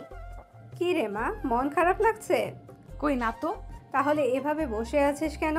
শাড়ি গহনা খুলে সুতি 3 পিস পরে নে, আরাম লাগবে। যাচ্ছি আম্মু। আচ্ছা যা, আমি তোর জন্য কিছু একটা নাস্তা বানিয়ে আনি। না আম্মু, তুমি এখন রেস্ট করে নাও, সারা দিন কত ধকল গেল তোমার। তাহলে তোর শ্বশুর বাড়ি থেকে যে মিষ্টি আনা হয়েছে সেই মিষ্টি নিয়ে আসি। তোর তো ছানা মিষ্টি পছন্দ, মিষ্টি খেয়ে একটু শুয়ে থাক, ভালো লাগবে। পরে উঠে রাতের খাবার খাবি। তারপর তরিকা বেগম চলে যাওয়ার পর নজরাত শাড়ি চেঞ্জ করে 3 পিস পরে ফ্রেশ হয়ে আসে। এখন খুব হালকা লাগছে নিজেকে। রাত 11:30। নজরাত এশার নামাজ পড়ে খাবার খেয়ে শুয়ে শুয়ে ফেসবুক স্ক্রল করছে। এমন সময় অপরিচিত নাম্বার থেকে কল আসে। কল রিসিভ করে সালাম দিল নজরাত। ওপাশ থেকে সালামের জবাব দিয়ে বলল, আমি রাত বলছি। নজরাত ক্ষীণ একটু হেসে বলল, জানি। কি করে জানলে? এমনিতেই বুঝতে পেরেছি। আচ্ছা, কি করছিলে? নজরাত বিনা ভূমিকায় বলল, এই তো ফোন স্ক্রল করছিলাম। আপনি কি করছেন? এই প্রশ্নটা করে নজরাত নিজেই বোকা বনে গেল। তবুও রাত বলল, আমার নতুন বউয়ের সাথে কথা বলছি। এই তরল মন্তব্যে এত লজ্জা পায় নজরাতের যা বলে বোঝাতে পারবে না। তাই আর কিছু বলার ভাষা খুঁজে পেল না। তখন রাত বলল, আমার একটা ইচ্ছা আছে, বলবো? বলেন। আমার ইচ্ছা ছিল আমার বউয়ের সাথে লুকিয়ে প্রেম করব। লুকিয়ে প্রেম করবেন মানে? এখন তো আর কেউ কিছু বলবে না, তাহলে লুকিয়ে করার দরকার কি? সেটাই তো আসল মজা। দেখো, দুজন গার্লফ্রেন্ড আর বয়ফ্রেন্ড যখন পরিবারের অগোচরে লুকিয়ে লুকিয়ে প্রেম করে তখন কিন্তু ওরা খুব আনন্দ পায়। আর যখন বিয়ে করে নেয় তখন কিন্তু আগের মতো আর আনন্দ পায় না। তখন আর সেই ফিলিংস থাকে না। কেন থাকে না জানো? না তো, কেন বলুন তো থাকে না? কারণ তারা বিয়ের পূর্বেই একে অপরের সাথে দেখা সাক্ষাৎ কথাবার্তা বলে ফেলে, যার কারণে আর নতুনত্ব কিছু থাকে না। তাই আমি ঠিক করেছিলাম বিয়ের পর আমার বউয়ের সাথে লুকিয়ে প্রেম করব। চলো আগামীকাল থেকেই শুরু করা যাক। আগামীকাল থেকেই? কিভাবে শুরু করব বলেন তো? তোমার আগামীকাল ভার্সিটিতে ক্লাস আছে? নজরাত ভেবে বলল, না, আগামীকাল তো আমার ক্লাস নেই। তাহলে আরও ভালো হয়েছে। আমরা আগামীকাল সারাদিন ঘুরে বেড়াবো, কিন্তু বাসায় কাউকে বলবে না। আম্মু তো বাসা থেকে বের হওয়ার সময়ই জিজ্ঞাসা করবে কোথায় যাচ্ছি, তখন কি বলবো তাহলে? বলবে যে একটু দরকার আছে। আচ্ছা ঠিক আছে। পরের দিন সকালবেলা নজরাত বের হওয়ার সময় তরিকা বেগম বললেন, আজকে তো তোর ক্লাস নেই, তাহলে কোথায় যাচ্ছিস? আম্মু একটু দরকার আছে, চলে আসবো তাড়াতাড়ি। এই বলে নজরাত দৌড়ে বেরিয়ে যায়। মেয়ের ভাবগতি দেখে তরিকা বেগম একটু অবাকই হলেন, তবে বিষয়টা আমলে নিলেন না। তিনিও তৈরি হয়ে অফিসে রওনা দিবেন।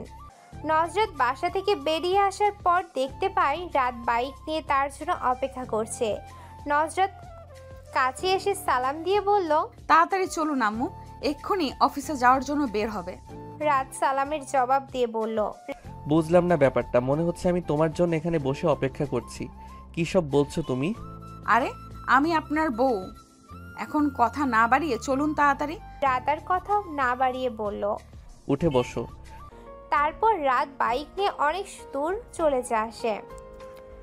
নদীর উপরে ভাসমান রেস্টুরেন্টে আসে তারা। দুজনে মুখোমুখি বসে আছে। রাত গভীর দৃষ্টি নিক্ষেপ করে বলল, তুমি সেই মেয়েটা? বলনি কেন এতদিন? আর তুমি এত মেকআপ করে লুকিয়েছিলে কেন? নজরাত একটু সংকুচিত হয়ে বলল, ভার্সিটিতে বান্ধবীরা ডেয়ার দেয়, সেই জন্য আপনার সাথে কথা বলতে গিয়েছিলাম, কিন্তু আপনি ওরকম ব্যবহার করলেন যার জন্য আমি বিয়েটাও করতে চাইনি। তাই ওরকম সেজে বিয়েটা যেন না হয় তাই চেষ্টা করেছি, কিন্তু শেষ পর্যন্ত আম্মুর জন্য বিয়েটা করতেই হলো। নজরাত বিয়েতে রাজি ছিল না শুনে রাত এর মনটা ভিসাতে ভরে ওঠে। হ্যাঁ, সেও বিয়েতে রাজি ছিল না, কিন্তু সেটা তো মেকআপ সুন্দরী মেয়েকে দেখে। আচ্ছা, যদি তার বদলে নজরাতকে দেখতে পেত তাহলে কি সে রাজি হয়ে যেত? হয়তো হতো। তখন তো আর বিয়ে না করার কারণ খুঁজে পেত না, তাই রাজি হতো বোধহয়। রাত অন্যমনা হয়ে পানির দিকে চেয়ে রইল, জবাব দিল না। অনেকক্ষণ বাদে হঠাৎ বলল, কি খাবে বলো? আপনার যা খুশি অর্ডার দিন। রাত মেনু কার্ড দেখে ফ্রেঞ্চ ফ্রাই, চিকেন ফ্রাই আর কোল্ড ড্রিঙ্কস অর্ডার দিল। তারপর তাদের মধ্যে নীরবতাই বয়ে গেল। রাদের কেমন জানি অস্বস্তি লাগছে। আগের মতো চঞ্চলতা আর আসছে না। একটা ধাক্কা তাকে নীরব করে দিয়েছে। ভিতরটা কেমন যেন অস্থির অস্থির লাগছে। এখানে আর থাকতে ইচ্ছে করছে না। নজরাত আর চোখে সবটাই খেয়াল করে চলেছে, যা তাকে ভীষণ ভাবাচ্ছে। নিজেকে এখন অপরাধী মনে হচ্ছে। সময়টা এখানে স্থির হয়ে গেলে ভালো হতো বোধহয়। না না, সময়টা পেরিয়ে পূর্বের মতো সবকিছু স্বাভাবিক হলে ভালো হতো। নীরবতার মাঝে লম্বা গড়নের চমৎকার একটা চেহারার ছেলে, বয়স বেশি হলে 15 হবে। ছেলেটা খাবার নিয়ে আসে। ছেলেটা খাবার দিয়ে বলল, আর কিছু লাগলে বলবেন স্যার। রাত বলল, কোন ক্লাসে পড়ো তুমি? জি, 10ম শ্রেণীতে পড়ি। এখানে কাজ করে পড়াশোনা ঠিকমতো করতে পারো? জি পারি, এটা আমার বাবার রেস্তোরাঁ, বাবাকে সাহায্য করতেই মাঝে মাঝে এসে কাজ করি। আচ্ছা, খুব ভালো। ছেলেটা চলে যাওয়ার পর রাত কিছুক্ষণ ভাবুক হয়ে বসে রইল। তার মনে হলো ছেলেটার থেকে অনেক কিছু শেখার আছে। বাবাকে সাহায্য করার কথা কখনো মাথায় আসেনি তার।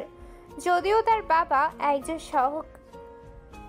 তার বাবা একজন সরকারি কর্মকর্তা ছিলেন, তাই এখানে সাহায্য করার কিচ্ছু নেই। কিন্তু বাবা এখন অবসরপ্রাপ্ত, বয়স হয়েছে। এই বয়সে এসেও কত কষ্ট করে বাজার করে আনে তাদের জন্য, অথচ সে একজন প্রাপ্তবয়স্ক পুরুষ হয়ে বসে বসে খায়, বাবাকে কোনো প্রকার সাহায্য সহযোগিতা করে না। কথাটা ভেবে মনে মনে অনুতপ্ত হলো সে। এদিকে নজরাত আর চুপ করে বসে থাকতে পারল না, জিজ্ঞাসা করে ফেলল, কি এত ভাবছেন বলেন তো? ও সরি, খাবার ঠান্ডা হয়ে যাচ্ছে, খাওয়া শুরু করনি কেন? তারপর নজরাতের দিকে এগিয়ে গিয়ে বলল, খাও। রাত একটু বড়কালো, পরে হাতে নিয়ে নজরাতকে খাইয়ে দেয়। তারপর নজরাতও খাইয়ে দেয়। খাবার খেয়ে বিল পরিশোধ করে রওনা দেয় তারা। আজকে আর কিছু ভালো লাগছে না রাদের।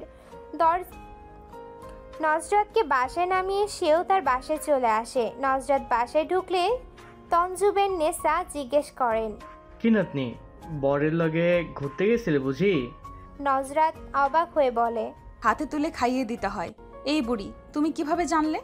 বুঝি বুঝি, সব বুঝি। পাকা বুড়ি তো তুমি। 3 দিন পেরিয়ে যে রাদের কোনো খবর নেই। নজরাতকে একটা কল মেসেজ কিছুই দেয়নি সে। ভার্সিটিতেও দেখা যায়নি তাকে। নজরাত আর থাকতে না পেরে 5ম দিনে তার শাশুড়ি মায়ের কাছে কল করে। লিপি বেগম খুশি হন নতুন বইয়ের কল দেখে। কুশল বিনিময় করে লিপি বেগম জিজ্ঞাসা করেন রাদের সাথে কথা হয় কিনা। নজরাত আমতা আমতা করে বলল, জি হয়। তারপর লিপি বেগম পর্দার গুরুত্ব বললেন, তুমি তোমার স্বামীর আমানত, তাই নিজেকে পর্দায় আবৃত করে রেখো মা। পর্দায় নারীর সম্বল, জানো তো? জি আন্টি। আন্টি নয়, আম্মা বলে রেখো আমায়। জি আচ্ছা। তারপর রাদের কথা শুনতে পায় নজরাত। তার মাকে ডাকছে সে। লিপি বেগম ছেলের ডাক শুনে বলেন, আচ্ছা এখন রাখছি, পরে কথা বলবো, ভালো থেকো। তারপর সালাম দিয়ে কল রেখে দেন লিপি বেগম। ছেলে ডাকছে বলেই তাড়াহুড়ো করে কল রেখে দিলেন তিনি। এদিকে নজরাতের মনটা ভীষণতায় ভরে গেল। বিমর্ষ বিবর্ণ মুখে বসে থেকে কিছু একটা ভেবে উঠে গিয়ে বোরখা পরে তৈরি হয়ে নিল। মায়ের কাছে গিয়ে বলল, আম্মু বাসায় থেকে অনেক বোরিং লাগছে, হুসেনদের বাসায় 2 দিন থেকে আসি। আজ তরিকা বেগমের অফিস বন্ধ। তিনি শুয়েছিলেন। মেয়ের কথায় উঠে বসে বললেন, হঠাৎ ওদের বাড়িতে যাবি কেন? জামাইকে বলেছিস? নজরাত খানিকটা বিরক্ত নিয়ে বলল, আমি কি এখনো তাদের বাড়িতে গিয়েছি যে কোথাও যেতে পারমিশন নিয়ে যেতে হবে? আমি যাচ্ছি। নজরাত চলে গেল। এটা নতুন না। যখনই নজরাত এর মন খারাপ থাকে তখনই সে হুমাইসার কাছে চলে যায়। হুমাইসাও নজরাত এর বাসায় চলে আসে। তারা দুজন ভীষণ ভালো বান্ধবী, তাই কেউ বাধা দেয় না। সন্ধ্যাবেলা রাত শাশুড়ির বাসায় আসে। তরিকা বেগম নতুন জামাইকে দেখে কোনটা রেখে কি করবেন ভেবে পান না। তারপর নাস্তা তৈরি করতে ব্যস্ত হয়ে পড়েন। রাত শাশুড়ি মায়ের কাছে শুনেছে তার বউ বান্ধবীর বাসায় বেড়াতে গিয়েছে, তাই এখানে আর থাকতে ইচ্ছে করছে না তার। কিন্তু চলে গেলে খারাপ দেখাবে, তাই অগত্যা বাধ্য হয়ে বসে আছে। তঞ্জুবের নেসা এটা সেটা জিজ্ঞেস করছে তাকে। সেও ভালো ছেলের মতো জবাব দিচ্ছে। তরিকা বেগম জামাইকে নুডলস আর ফুল পিঠা খেতে দেন। ফুল পিঠা আগেই বানিয়ে তেলে ভেজে রাখা ছিল। ওগুলো দ্বিতীয়বার তেলে ভেজে গুড়ের সিরাই দিয়েছে। সাথে রাত এর আনা ফল আর মিষ্টিও দিল। তঞ্জুবের নেসা মেয়েকে বললেন, তোরই পানি দিলি না? তরিকা বেগম বললেন, হ্যাঁ আম্মা দিচ্ছে। তারপর হন্তদন্ত হয়ে ছুটে পানি নিয়ে আসেন। বিয়ের পর নতুন জামাই প্রথম আসলো, অথচ মেয়েটা বাসায় নেই। তাই তিনি কি করবেন ভেবে পান না। তরিকা বেগম রাতকে বললেন, বাবা তুমি নাস্তা করো, আমি নজরাতকে বলি বাসায় চলে আসতে। একথা শুনে রাত ব্যস্ত হয়ে বলল, না আন্টি, ওকে কিছু বলার দরকার নেই। আমি এমনিতে এসেছিলাম, চলে যাব এখন। কি বলো বাবা, আজকে থাকবে না? নজরাত নাই বললেই তুমি চলে যেতে চাইছো? আমি এক্ষুনি নজরাতকে আসতে বলছি। না আন্টি প্লিজ, ওকে আসতে বলবেন না। রাত হয়ে যাচ্ছে, একা আসাটা রিস্ক হবে। রাতের শেষের কথাই দমে যান তরিকা বেগম।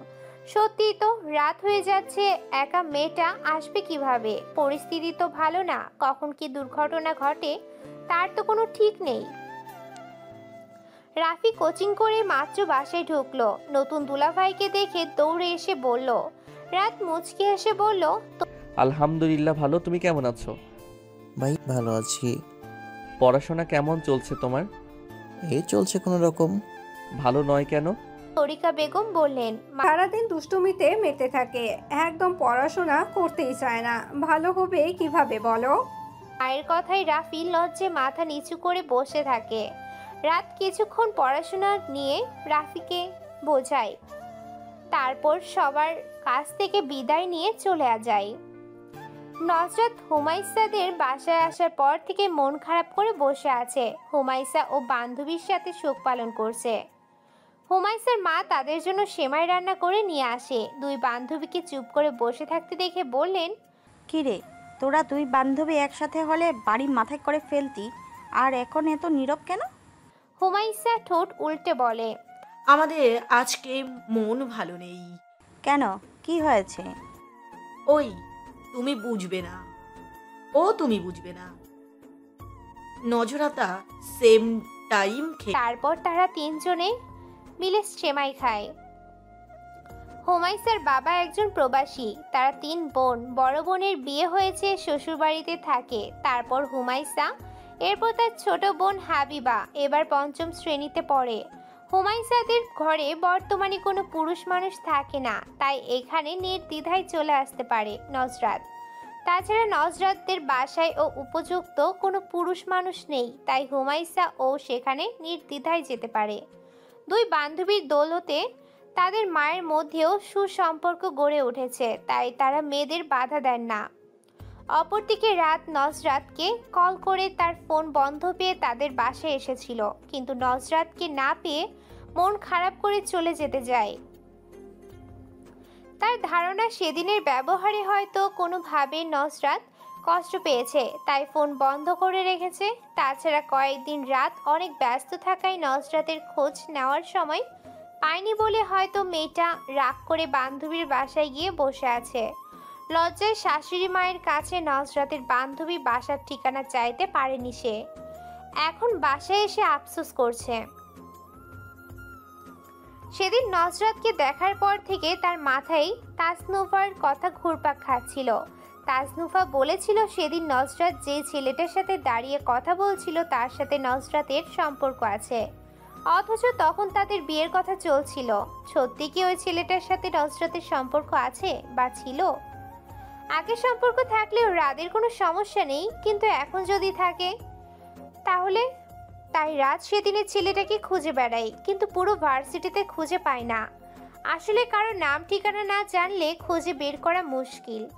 নুসরাতকে জিজ্ঞাসা করাও যাবে না। যদি এসব কিছু সত্যি না হয়ে থাকে তাহলে মেয়েটা কষ্ট পাবে, তাই তাকেও জিজ্ঞাসা করতে পারেনি রাত। এদিকে তাসনুফা কে জিজ্ঞাসা করলে ও বলে, শুনলাম তুই নাকি বিয়ে করেছিস, বিয়ের পরে অন্য মেয়েদের খবর নিচ্ছিস, ব্যাপার কি বলতো?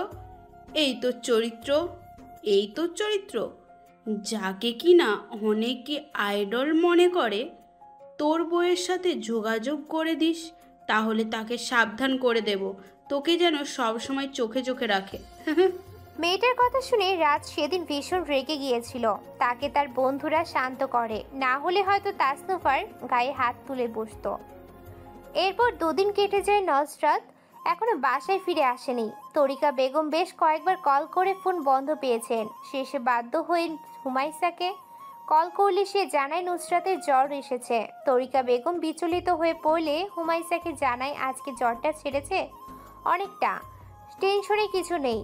হুমাইসা ফোন রেখে নুসরাতকে বলল, আন্টি, তোর অসুস্থতার কথা শুনে টেনশন করছে, একটু কথা বলতে পারতি?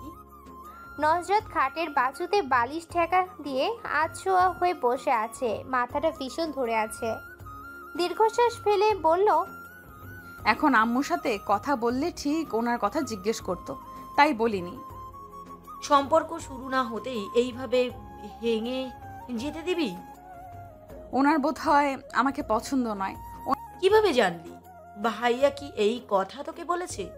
ওনার রিয়াকশন দেখে বুঝতে পেরেছি আমি। বিয়েটা ভেঙে গেলে আম্মুকে কিভাবে সামলাবো আমি, এসব ভাবতে ভাবতে মাথা কাজ করছে না। আর তুই কষ্ট পাবি না? সেসব ভাবতে পারছি না, ভীষণ কষ্ট হচ্ছে আমার, জানিস। আমি না জানলে আর কে জানবে? হুমাইসা তার বান্ধবীর কষ্ট আর চোখে দেখতে পাচ্ছে না, তাই ঠিক করলো আগামীকাল ভার্সিটিতে গিয়ে রাদের সাথে কথা বলবে। ছোট ক্যাবিনেটের উপর রাখা দৈনিক যুগান্তর পত্রিকা। ফারুক সাহেব শূন্য চোখে চেয়ে আছে উপরের দিকে। জুই দরজায় দাঁড়িয়ে বলল, বাবা আসবো? আয় মা। বাবা, তোমার কি শরীর খারাপ? কই না তো। তাহলে তুমি আগের মতো আমাদের খোঁজ খবর নাও না কেন? মনটা ইদানিং ভালো যায় না রে মা। তোমার মন খারাপ কেন বাবা? চৈতি আপুর সাথে ভাইয়ার বিয়েটা হয়নি বলে মন খারাপ তোমার? না, তার জন্য আর এখন মন খারাপ হয় না। আল্লাহ যা করেন ভালোর জন্যই করেন। একটা বিয়ে ঠিক হতে যারা জড়িত থাকে তারা শুধু উছিলা মাত্র। বিয়েটা মূলত আল্লাহ তাআলার ইচ্ছাতেই হয়। অনেকে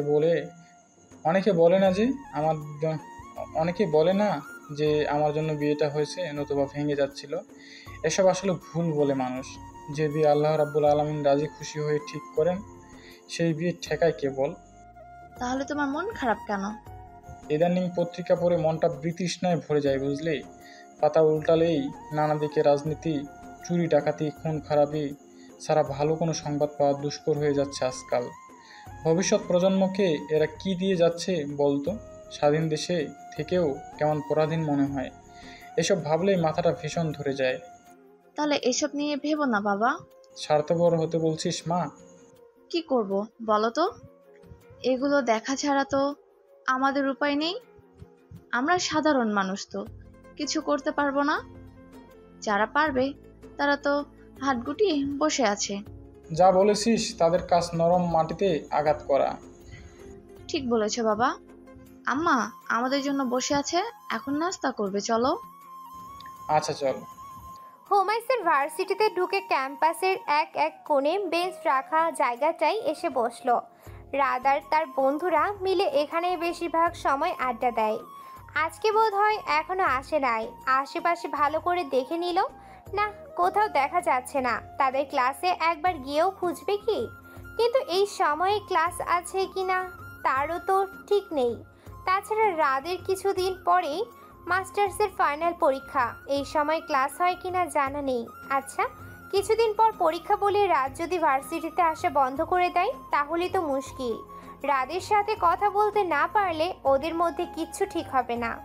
নানা কথা ভাবতে ভাবতে হুমায়সার মনটা খারাপ হয়ে গেল।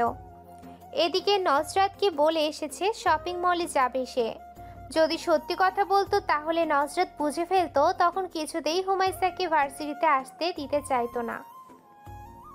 প্রায় ঘন্টাখানেক এখানে বসে অপেক্ষা করলো হুমায়সা, কিন্তু রাদের দেখা পেল না। শেষে ধৈর্যহারা হয়ে চলে যাওয়ার জন্য ভার্সিটি থেকে বেরিয়ে লেগুনার জন্য দাঁড়ালে পেয়েও যায়।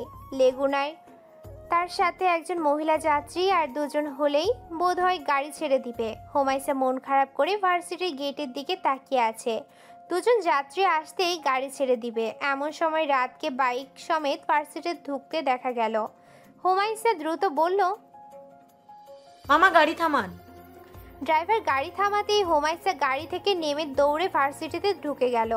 তার এমন কাণ্ডে সবাই একটু অবাকই হলো, কিন্তু কেউ কিছু বলল না। ড্রাইভার আর বসতে পারল না, গাড়ি ছেড়ে দিতে হলো।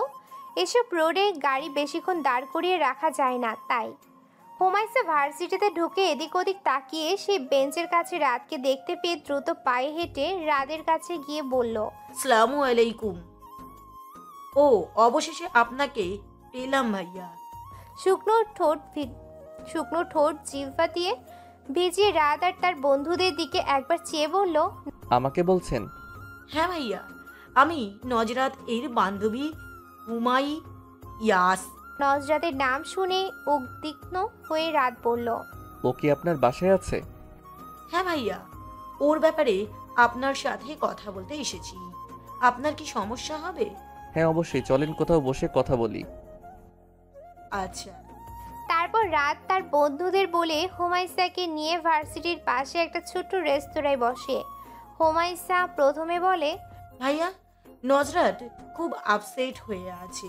আমি ওর থেকেই সব কিছু শুনেছি। তাছাড়া বিয়ের আগে আপনি যখন দেখতে যান তখন আমি ওকে ওভাবে সাজিয়ে দেই। ও লজ্জায় আপনার সামনে যেতে চাইছিল না, সেই জন্যে। এর আগের দিন ভার্সিটিতে বান্ধবীরা মিলে ডেয়ার দিয়েছিল, তাই আপনার সাথে কথা বলতে গিয়েছিল। সব কিছুর জন্য ও খুব লজ্জা পাচ্ছিল, সেই জন্য বিয়েটা ও করতে চাইছিল না। এখন আপনি ওকে ভুল বুঝেছেন। আমি কি বলবো ঠিক গুছিয়ে বলতে পারছি না হয়তো। রাত সবটাই শুনলো এবং বুঝতে পারলো। অত্যন্ত ধীরতার সঙ্গে বলল, আমি বুঝতে পারছি সব কিছু। ওর ফোন বন্ধ পেয়ে আমি ওদের বাসায় গিয়েছিলাম। তখন আমার শাশুড়ি মা বললেন ওর কোনো এক বান্ধবীর বাসায় গিয়েছে, কিন্তু ফোন কেন বন্ধ করে রেখেছে বলেন তো? ও কি ভুলে গিয়েছে যে ও এখন বিবাহিত, ওকে ওর হাজবেন্ড খুঁজতে পারে? এটা কি ও বুঝতে পারছে না বলেন? আপনি নাকি কয়েকদিন ওর সাথে কোনো যোগাযোগ করেন নাই, তাই ও ভাবছে আপনি ওর উপর রেগে আছেন, তাই ওর সাথে কোনো যোগাযোগ করছেন না। হ্যাঁ, কিছুদিন ভীষণ ব্যস্ত ছিলাম, তাছাড়া পড়াশোনা আছে, পরীক্ষার তো বেশি দিন নেই। আপনি ওকে বললেন আমি ওর উপরে রেগে নেই, আর ও যেন ফোন বন্ধ না রাখে। আচ্ছা বলো, আজকে তাহলে আসি ভাইয়া। হুমায়সা বসা থেকে উঠতে নিলে রাত দ্রুত বলে ওঠে, সে কি কিছু না খেয়ে চলে যাবেন? কি খাবেন বলেন? না ভাইয়া, এমনিতেই অনেক লেট হয়ে গেছে, আজকে যেতে হবে। না না, তা বললে তো হবে না।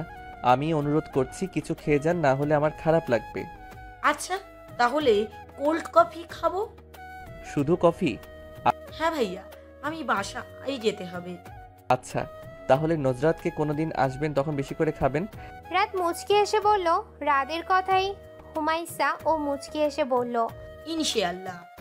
তারপর হুমায়সা কোল্ড কফি খেয়ে রেস্তোরাঁ থেকে বেরিয়ে রিক্সার জন্য দাঁড়ালে রাত নিজেই রিক্সা ঠিক করে ভাড়া মিটিয়ে দেয় রিক্সা চালককে। এতে ভীষণ অপ্রস্তুত হয়ে যায় হুমায়সা। রাতকে বলে, এসবের কি দরকার ছিল ভাইয়া? আমার জন্যই তো আপনার লেট হলো না। আচ্ছা যাই হোক, আপনার বান্ধবীকে মনে করে বলবেন প্লিজ। আচ্ছা বলবো। হুমায়সা চলে যাওয়ার পর রাদু বাসায় চলে যায়। নজরাদের খোঁজ পাওয়াতে এখন শান্তি লাগছে। মনটা কিছুদিন খুব অস্থির লাগছিল তার। ফারুক সাহেব বসে চা পান করছিলেন, এমন সময় জুই আব্বা বলতে বলতে হন্তদন্ত হয়ে ছুটে আসে। ফারুক সাহেব চায়ের কাপ রেখে বললেন, কিরে এভাবে ছোটাছুটি করছিস কেন? ব্যথা পাবি তো। বাবা, খবর শুনেছ? কোটা বাতিলের জন্য ছাত্ররা আন্দোলনে নেমেছে। ভালো কাজে নেমেছে তারা, আল্লাহ তাদের সহায় হন, আমিন। জানিস, অনেক মানুষ আছে যারা মুক্তিযোদ্ধার নামে জালিয়াতি, প্রতারণা ও অসত্য তথ্য দিয়ে মুক্তিযোদ্ধা পরিচয়ে সরকারি ভাতা নিচ্ছেন। তাছাড়া এই কোটা মুক্তিযোদ্ধাদের জন্য বা তাদের ছেলে মেয়েদের জন্যও ঠিক আছে, কিন্তু তাদের নাতিপুতিদের দেওয়া কোনো মানেই হয় না। তাদের যদি মেধা থাকে তাহলে তারা এমনিতেই নির্বাচিত হবে, সেখানে কোটার তো আর কোনো প্রয়োজন নেই।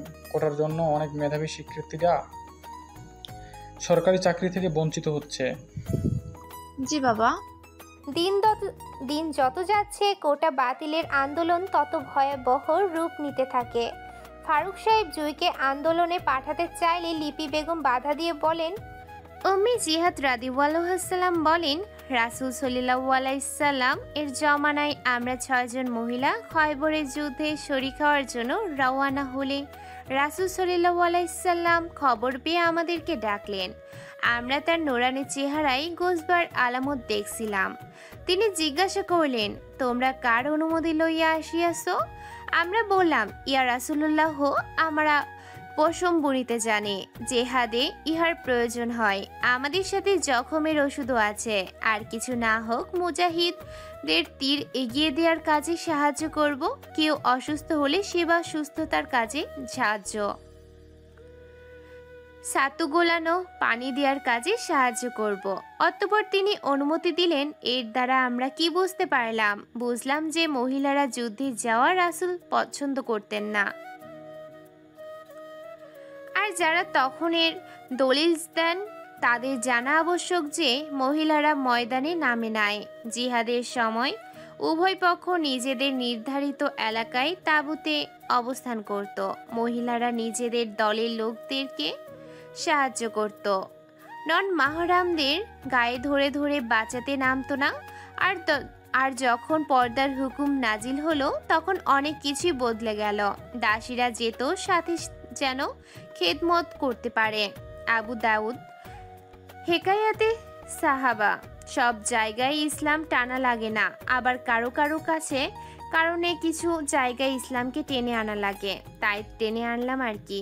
ইসলামে আবেগের স্থান নেই। থাকলে রাসূলের ইন্তেকালের পর সব সাহাবীর 2 সাইড করার অনুমতি থাকতো।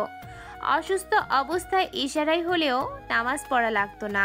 ডেলিভারি পেইন নিয়ে বাচ্চার মাথা বের হয়ে যাওয়া অবস্থায়ও নামাজের হুকুম থাকতো না। রোজা রাখতে না পারলে কাজা বা কাফারা আদায় করা লাগতো না। আমি নামলে বিজয় হয়ে যাবে, ব্যাপারটা এমন না। আগে ধর্ম, এরপর ধর্মের কর্ম। আন্দোলনে নামার দরকার নাই। যখন জিহাদের ডাক আসবে, আলেম সমাজ আমাদের ব্যাপারে যেই ফতোয়া দিবেন আমরা তা মেনে নিব ইনশাআল্লাহ। আসমা রাদিয়াল্লাহু এর ঘটনা জানেন না। তিনি রাসূল সাল্লাল্লাহু আলাইহি সাল্লামকে প্রশ্ন করেছিলেন, পুরুষরা জামাতে নামাজ পড়ে, জিহাদ করে, আমরা তো এগুলো করতে পারি না। তখন নবীজি কি বলছিলেন?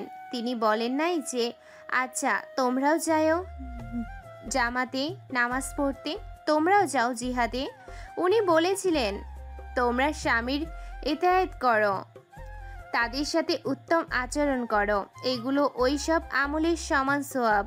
হেকায়াতে সাহাবা উসদুল গবাদ। জুই তাও মায়ের অবাধ্য হয়ে বলল, অনেক মেয়েরাই তো নেমেছে, আমি গেলে কি হবে আম্মা? যারা নেমেছে তারা কলেজের শিক্ষার্থী। আমিও তো কলেজের স্টুডেন্ট। তারা পর্দার ব্যাপারে জানে বা জানলেও মানে না। তুই তো জানিস, তারপরেও বলছিস কেন? শেষে মায়ের সাথে না পেরে জুই মন খারাপ করে নিজের রুমে চলে যায়। আর ফারুক সাহেব বাইরে থেকে বের হন ছাত্রদের কোনো সাহায্য করতে পারেন কিনা দেখার জন্য। এদিকে রাজ শাহামত এই আন্দোলনে যোগ দিয়েছে শুনে দুশ্চিন্তায় পড়ে রাত দিন আল্লাহ তাআলাকে ডেকে চলেছে নজরাত। নজরাত আন্দোলনে যোগ দিতে চেয়েছিল, কিন্তু তরিকা বেগম কঠোরভাবে নিষেধ করেছেন। তিনি স্বামীকে হারিয়ে নিঃস্ব হয়েছিলেন, এখন সন্তানকে হারাতে চান না। ইতিমধ্যে কতগুলো পরিবার তাদের সন্তানদের হারিয়ে আর্তনাদ করেছেন দেখা যাচ্ছে। তারপরও কোন ভরসায় মায়েরা তাদের সন্তানদের রাজপথে পাঠানোর ভরসা করবেন? এমন চিত্র বেশিরভাগ পরিবারেরই দেখা যাচ্ছে। কেউ কেউ তাদের ধিক্কার জানিয়ে বলছে, আপনারা ঘরে বসে থাকেন, আমরা প্রাণ দিয়ে সফল হলে তবে ঘর থেকে বের হয়েন। দিন যত যাচ্ছে তত মৃত্যুর সংখ্যা বেড়েই চলেছে। হেলিকপ্টার থেকে মানুষকে গুলি করা হচ্ছে, ছোট ছোট বাচ্চারা বাসা থেকেও প্রাণ হারাচ্ছে। এর ফলে ছাত্ররা আরও সাহসী হয়ে উঠছে। প্রশাসন তাদের দমিয়ে রাখতে পারছে না, আর পারছে না বলেই অনৈতিকভাবে ছাত্রদের উপর গুলি চালাচ্ছে। এর মাঝে আবার দ্বিতীয় পক্ষ তৃতীয় পক্ষ ঢুকে ছাত্রদলের শান্ত আন্দোলনকে অশান্ত করে তোলে। নেটওয়ার্কের বন্ধ করে দেওয়া হয়, মানুষ সেই পুরনো যুগে ফিরে যায়। রেডিও শুনে দিন পার করতে হচ্ছে। নতুন প্রজন্ম চোখের সামনে আরেক যুদ্ধ দেখতে পায়, বা যা তারা বইপত্রে এতদিন পড়ে এসেছে। বৈষম্য বিরোধী ছাত্র আন্দোলনে পূর্ব ঘোষিত গণমিছিল কর্মসূচিতে হামলা চালিয়েছে আওয়ামী লীগের নেতা কর্মীরা। এতে অন্তত 30 শিক্ষার্থী আহত হয়েছে বলে খবর পাওয়া গেছে। তাদের মধ্যে 6 জন শিক্ষার্থী গুলিবিদ্ধ হয়েছেন, বেশ কয়েকজনকে চাপাতি দিয়ে কোপানো হয়েছে। এদের মধ্যে রাত ছিল। দুপুরবেলা খবর পেয়ে দৌড়ে যায় নজরাত। এত আহতদের ভিড়ে রাতকে খুঁজে পেতে অনেক সময় লেগে যায় নজরাতের। বেচারাকে পিটিয়ে প্রায় আধমারা করে ফেলেছে। স্বামীকে এমন অবস্থায় দেখে পাগল প্রায় নজরাত। পাশে শাশুড়ি মা অযোধ্যারায় কাছেন। নজরাত কাছে যেতেই তাকে ধরে আরও কান্নায় ভেঙে পড়েন তিনি। নজরাত নিজেই নিজেকে সামলাতে পারছে না। এই মানুষটাকে কিভাবে সামলাবে তার জানা নেই। ডাক্তার বলেছেন ঠিক হতে অনেক সময় লাগবে, ঠিক কতদিন লাগবে তারা এখন বলতে পারছেন না। 1 সপ্তাহ পর রাতকে তাদের বাসায় নিয়ে আসা হয়। হসপিটালে এত ভিড়ের মাঝে ছেলেটা ঠিক হবে কিনা বলে মনে করেন লিপি বেগম, তাই তিনি বাসায় নিয়ে আসেন। তরিকা বেগম জামাইকে দেখে যান। দুশ্চিন্তায় ঘুম উড়ে গেছে তার। ঠিক এই কারণেই তিনি এসব আন্দোলন চান না। যেখানে মায়েরা তাদের সন্তানকে অকালে হারিয়ে ফেলবে এমন স্বাধীনতাকে নিয়ে চান না কখনোই। হয়তো এখানে মানুষ স্বার্থপর বলবে, কিন্তু মায়েরা তাদের সন্তানদের জন্য শুধু স্বার্থপর না, সব কিছুই করতে পারেন।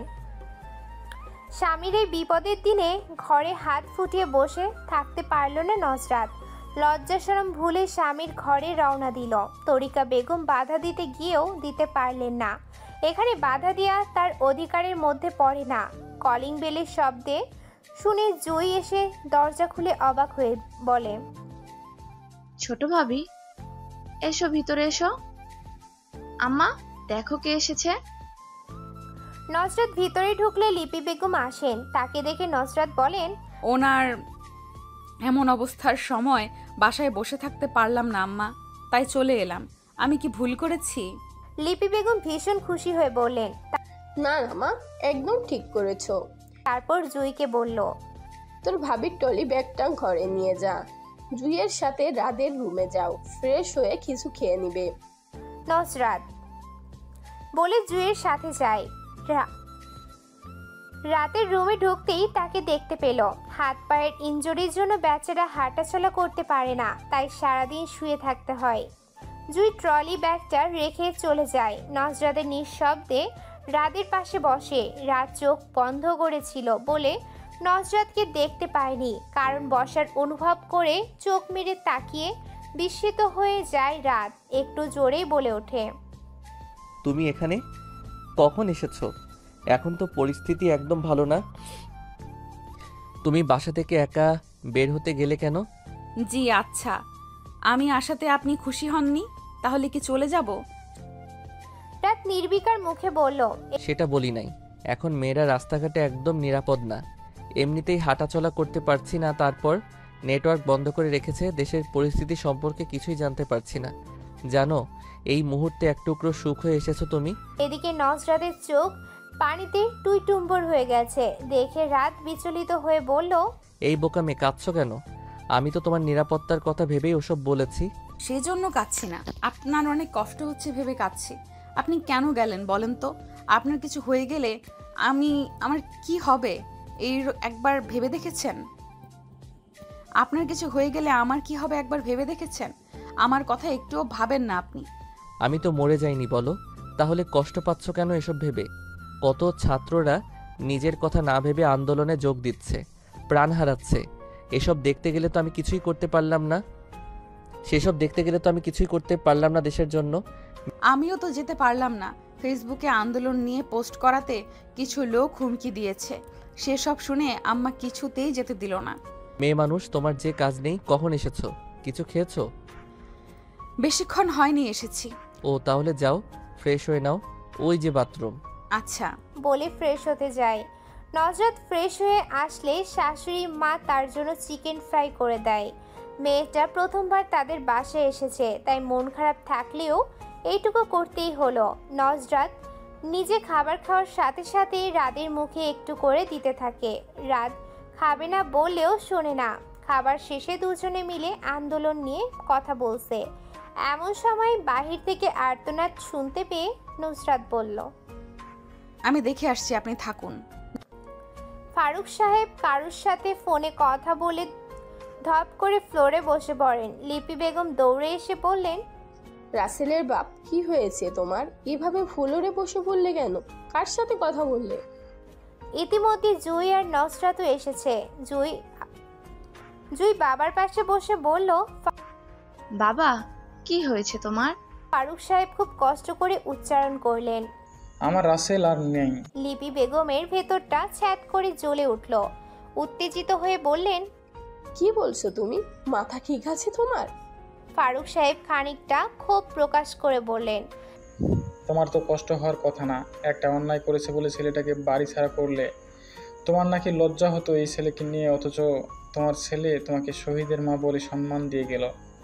লিপি বেগম কান্নায় ভেঙে পড়ে বললেন, ছেলের উপর রাগ অভিমান ছিল, তাই বলে তার মৃত্যুর কামনা করি নাই। মা হয়ে ছেলের মৃত্যুর কামনা কিভাবে করব আমি? আমার অন্তর ফেটে যাচ্ছে। নজরাত লিপি বেগমকে সামলানোর চেষ্টা করছে, কিন্তু ব্যর্থ হচ্ছে। জয়ী তার বাবাকে ধরে কাঁদছে। বাড়িতে পুরো শোকের ছায়া নেমে এসেছে। রাত নিজের রুমে থেকে সবটাই শুনলো। শূন্য চোখে উপরের দিকে তাকিয়ে রইল।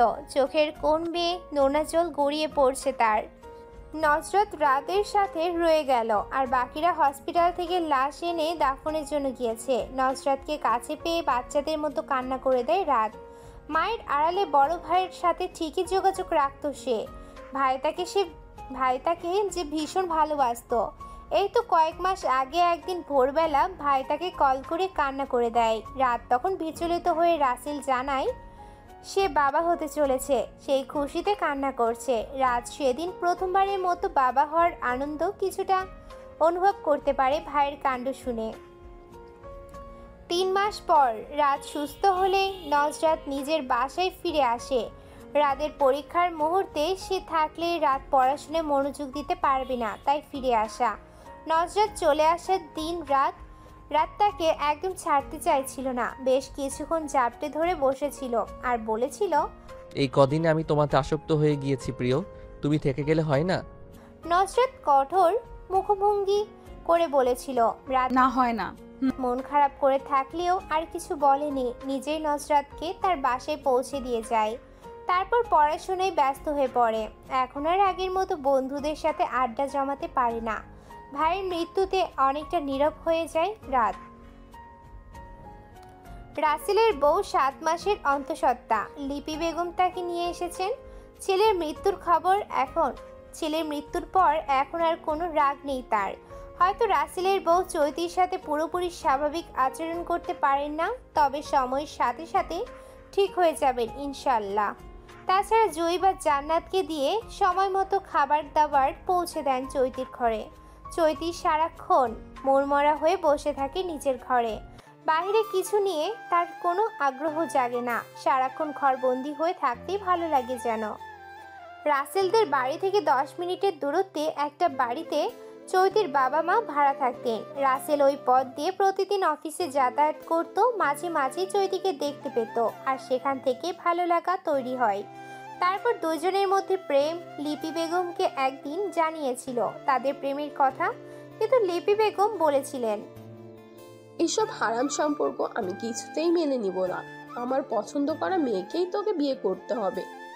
এদিকে চৈতির প্রচুর বিয়ে আসছিল। রাসেল এ কথা জানার পর সিদ্ধান্ত নেয় তারা পালিয়ে বিয়ে করবে। অতঃপর তাই করলো। বিয়ে করার পর লিপি বেগম মেনে না নিলে দুটো রুমের ছোট একটা বাসা ভাড়া করে তাদের ছোট্ট সংসার শুরু করে। খুব আনন্দের দিন পান করছিল তারা। তার মধ্যে নতুন অতিথির আগমন বার্তা সংসারের সুখ দ্বিগুণ হয়ে উঠেছিল। কিন্তু বেশি দিন তা সইল না চৈতির কপালে। রাসেলের মৃত্যু যেন দুমড়ে মুচড়ে শেষ করে দিল চৈতির সুখের সংসার। তার মতে, যেখানে আমার স্বামীকে হারাতে হয় এমন স্বাধীন দেশ তো আমি চাই না। নজরত আবার ভার্সিটিতে যাওয়া শুরু করেছে। এখন আর আগের মতো রাতকে কোথাও দেখতে পায় না সে। আগে বিরক্ত লাগতো, কিন্তু এখন দেখতে পেলে ভালো লাগতো। সবার আড়ালে লুকিয়ে তাকিয়ে থাকতো। কি আর করার, সময় পাল্টে সাথে মুহূর্তগুলো। রাত পড়া শেষ করে রাতে কল করে প্রতিদিন, তাছাড়া আর তাদের মধ্যে কথা হয় না। আজকে নজরাত কিছুতেই চোখ মেলে তাকিয়ে থাকতে পারছে না। জোর করে সজাগ থাকলে ভীষণ মাথা ব্যথা করে তার, তাই ঘুমিয়ে পড়ল। সেই ঘুম রাত 2টায় একটা স্বপ্ন দেখে ভাঙল। ঘুম থেকে উঠেই সে ব্যালকনিতে চলে গেল। নিচে রাস্তায় কাউকে খুঁজলো। স্বপ্ন দেখেছে রাত এসেছে, এখন ভালো করে খুঁজে বুঝলো এটা তার স্বপ্ন ছিল। রুমে ফিরে এসে কিছুক্ষণ বসে রইল। এখন খিদা অনুভব হচ্ছে, না খেয়ে ঘুমিয়ে পড়েছিল তখন। বাথরুম থেকে চোখ মুখে পানি ঝাপটা দিয়ে এসে বিস্কুটের প্যাকেট নিয়ে বসলো। ফোন ইউজ করছে আর বিস্কুট খাচ্ছে। অনলাইনে গিয়ে দেখলো রাত বেশ কয়েকবার কল করেছিল। নজরাত কল রিসিভ করেনি বলে মেসেজ দেয়, বউ ঘুমিয়ে পড়েছো? মেসেজটা দেখে নজরাতের খুব আফসোস হচ্ছে কেন সে ঘুমিয়ে গেল। এখনই রিপ্লাই দিল, ঘুমিয়ে পড়েছিলাম। কয়েক সেকেন্ড অতিবাহিত হতে না হতেই কল আসে। কলের শব্দে নজরাত কিছুটা ভয় পেয়ে যায়। নজরাত বুঝতে পারেনি রাত জেগে আছে। তার উপর নিস্তব্ধ রুমে হঠাৎ কলে ভয়ে চমকে ওঠে। নিজেকে সামলে রুমের লাইট অন করে কল রিসিভ করে। রাত বালিশের উপরে উপর হয়ে শুয়ে আছে। নজরাত বলল, আপনি কি ঘুমান নাই এখনো? কেন? না। রাত জেগে থাকলে শরীর খারাপ করবে না? আমার বউয়ের সাথে কথা হয়নি বলে ঘুম আসছিল না। এত তাড়াতাড়ি ঘুমিয়ে গেলে খাবার খেয়েছিলে? ঘুমের জন্য খাবার খাওয়ার সময় ছিল না, তাই এখন বিস্কুট খাচ্ছি। তুমি এমন ঘুম কাতুরে জানতাম না তো। এদিকে তোমার ঘুমের জন্য আমার ঘুমের 2:30 বেজে গেল। এই দায় এখন কে নিবে বলো? তোমাকে শাস্তি দেওয়া উচিত। ইস, আসছে। আমি কি আপনাকে নিষেধ করেছি ঘুমানোর জন্য? তোমার মতো লবণ ছাড়া তরকারি তার কি বুঝবে? আপনি নিজ থেকে ঘুমান নাই। হইছে, আমি তরকারিতে লবণ দিয়েই খাই। আপনার মতো মুঠো করে লবণ খাই না। আসছে লবণখোর কোথাকার। আমি যখন পার্মানেন্টলি আপনাদের বাসায় আসব, তখন লবণ ছাড়া তরকারি রান্না করে আপনাকে খাওয়াবো। লবণ স্বাস্থ্যের জন্য কতটা ক্ষতিকর সেটা আপনি জানেন? রাত অত্যন্ত ধীরতার সঙ্গে বলল, অতিরিক্ত লবণ খাওয়ার ফলে দেখা দিতে পারে উচ্চ রক্তচাপ। এর কারণ হলো সোডিয়াম জাতীয় খাবার রক্তের চাপ বাড়ায়, ফলে ধমনীর মধ্যে প্রচুর পরিমাণে রক্ত প্রবাহিত হয়। সেই সঙ্গে এই অভ্যাস ডেকে আনতে পারে হৃদরোগ, স্ট্রোক এবং কিডনির সমস্যার ঝুঁকি। নজরাত বিরক্ত মুখে বলল, এসব জানার চেয়েও এসব জানার পরেও কি করে পারেন এত লবণ খেতে? আমি অনেক পানি খাই, সো লবণ আর শরীরে থাকে না, ওটা ড্রেন হয়ে যায়। আপনার এই কচুর মাথার যুক্তি আপনার কাছেই রাখেন। ঘুমাবেন কখন? আমি ঘুমাবো। নজরাত যে রেগে গেল এটা বুঝতে পারলো রাত, তাই বলল, আগামীকাল দেখা করবে? তাহলে আমি এসে তোমাকে নিয়ে যাব। ঠিক আছে, এখন রাখছি, আপনি ঘুমান। ঠিক আছে, আল্লাহ হাফেজ। আল্লাহ হাফেজ। এতদিন ব্যাপারটা আমলে না নিলেও এখন লিপি বেগমের কাছে চৈতির এভাবে ঘরবন্দি হওয়া সুবিধার মনে হচ্ছে না। মেয়েটা এভাবে অসুস্থ হয়ে যাবে, তাই তিনি চৈতির ঘরে গেলেন। নাস্তা টেবিলেই পড়ে আছে। এতক্ষণে মনে হয় সব ঠান্ডা হয়ে গেছে। মেয়েটা না খেয়ে জানালার গ্রিলে ধরে উদাস দৃষ্টিতে আকাশের দিকে তাকিয়ে আছে। লিপি বেগমের ভেতরটা যেন কেমন যেন করে উঠল। সেও সন্তান হারিয়েছে, কিন্তু তার বাকি সন্তানদের দিকে তাকিয়ে হয়তো কিছুটা হলেও কষ্ট ভুলে থাকতে পারেন। কিন্তু এই মেয়েটা তো কোনো কিছু বিনিময় সেটা পারে না। তাদের উচিত সবাই মিলে মেয়েটাকে সময় দেয়া, যেন খারাপ চিন্তাগুলো মনের মধ্যে না আসতে পারে। লিপি বেগম দরজায় টোকা দিয়ে ভিতরে ঢুকলো। চৈতির সামনে ঘুরে মাথা নিচু করে দাঁড়িয়ে থাকে। তিনি বললেন, খাবারটা খাওনি কেন? ঠান্ডা হয়ে গেল তো। খেতে ইচ্ছে করছিল না। সকালে ওষুধ আছে না? জি আছে। আমি খাবার গরম করে আনছি, খেয়ে ওষুধ খেও। গরম করতে হবে না, এমনিতেই খেয়ে নিতে পারবো। ভুনা খিচুড়ি আর ডিম ভুনা ঠান্ডা খেতে ভালো লাগে না, তাই লিপি বেগম শুনলেন না। ওভেন থেকে গরম করে আনলেন, বললেন, আমি খাইয়ে দিই। একথা শুনে চৈতির চোখ পানিতে চিকচিক করছে। আজ রাসেল এই দৃশ্য দেখতে পেলে ভীষণ খুশি হতো। লিপি বেগম চৈতিকে খাইয়ে দুপুরের রান্নার কাজ শুরু করলেন। কিছুক্ষণ পর চৈতি রান্নাঘরে এসে বলল, দিন সবজিগুলো কেটে দেই। কাজের মধ্যে থাকলেও মেয়েটা একটু স্বাভাবিক হতে পারবে, তাই লিপি বেগম নিষেধ করলেন না। রাত নাস্তা করে নজরাতকে নিয়ে একটা লেকে নিয়ে যায়। বেঞ্চে বসে রাত বলল, 2 দিন পর পরীক্ষা শুরু হবে। পরীক্ষা শেষ হওয়ার আগে আর আমাদের দেখা হচ্ছে না। আচ্ছা, তোমার কি খারাপ লাগবে? আমি অপেক্ষার প্রহর গুনব। যেদিন পরীক্ষা শেষ হবে সেদিন আমাদের দেখা হবে ইনশাল্লাহ। ইনশাল্লাহ। শুনো, তোমাকে একটা ছেলের ব্যাপারে জিজ্ঞাসা করার আছে। কোন ছেলে? নজরত টিভিতে ইসলামিক প্রশ্ন উত্তর অনুষ্ঠান দেখছে। এমন সময় তাদের বাড়িওয়ালার বউ আসেন। এই মহিলাকে নজরতের একদমই পছন্দ হয় না। মহিলার কূটনামিতে জুড়ে নেই। আজকে কোন মতলবে তাদের বাসায় এসেছে আল্লাহ জানেন। এসেই নজরতকে বললেন, কি নজরাত, শ্বশুরবাড়ি থেকে কবে আইলা? এমন প্রশ্নের কোনো মানে হয়? এই নিয়ে বেশ কয়েকবার তিনি জিজ্ঞাসা করেছেন নজরত শ্বশুরবাড়ি কবে যাবে। তখন তাকে তরিকা বেগম স্পষ্টভাবে বলেছেন যে জামাইয়ের পরীক্ষা শেষ হলে নিয়ে যাবে। কয়েক মাস বা এর বেশিও লাগতে পারে। অথচ এই মহিলা আবারও এসব কথা জিজ্ঞেস করছেন, যেন ওনার ঘরের খাবার খেয়ে শেষ করছে নজরাত। তরিকা বেগম রান্নাঘর থেকে এসে বললেন, ও ভাবি, আপনি এসেছেন, বসেন ভাবি। নজরত মাকে পেয়ে যেন হাঁপ ছেড়ে বাঁচল। দ্রুত উঠে চলে যেতে নিলে ভদ্র মহিলা নজরাতকে থামিয়ে দিয়ে বললেন, শোন মেয়ে, দিনকাল যা পড়েছে, এইভাবে জামাইকে ছেড়ে থাইকো না বেশি দিন। পুরুষ মানুষের মন বোঝাই তো, কোন দিন থেকে কোন দিক চলে যায় তার তো কোনো ঠিক নাই। আজকাল বউ পাশে থাইকাই যে আঁকা কুমকা করে পুরুষে, তাদের কোনো বিশ্বাসই নেই। মহিলার কথায় নজরাত খানিকটা বিব্রত বোধ করে বলল, ওনার পরীক্ষা চলছে, তার মধ্যে আপনি কি সব বলছেন আন্টি? আমি বুঝতে পারলাম আপনি ঠিক কি বোঝাতে চাইছেন। ভদ্র মহিলা আফসোসের সুরে বললেন, বুঝবা বুঝবা, যখন আর সামলাইবার কিছু থাকবো না তখন বুঝবা আমার কথা। নজরাত আর কিছু বলল না, নিজের রুমে দরজা বন্ধ করে বসে রইল। মনটা বিষণ্ণতায় ভরে গেছে তার। রাদের উপর পূর্ণ আস্থা আছে তার, কিন্তু এই মুহূর্তে কেমন যেন অস্থির লাগছে। মনকে শান্ত করতে রাদের সাথে কথা বলা প্রয়োজন, তাই কল দিল তাকে, কিন্তু কল রিসিভ করছে না রাত। নজরাত আর নিজেকে সামলে উঠতে পারল না, কান্নাগুলো চোখের পানি হয়ে ঝরে পড়া শুরু করে। শেষে বালিশের উপরে মুখ লুকিয়ে ফুপিয়ে কান্না করে। রাতের খাবার খেতে তরিকা বেগম ডাকলেও দরজা খোলে না। রাত 10টার পর রাত নজরাতের ফোন বন্ধ পেয়ে শাশুড়ি মায়ের ফোনে কল করে জানতে চায়, নজরাতের কি হয়েছে, ওর ফোন বন্ধ কেন? তরিকা বেগম কি বলবেন ভেবে পান না, তাই বলেন, ওর বোধহয় মন খারাপ। তুমি চিন্তা করো না বাবা, কিছুক্ষণ পরেই ঠিক হয়ে যাবে।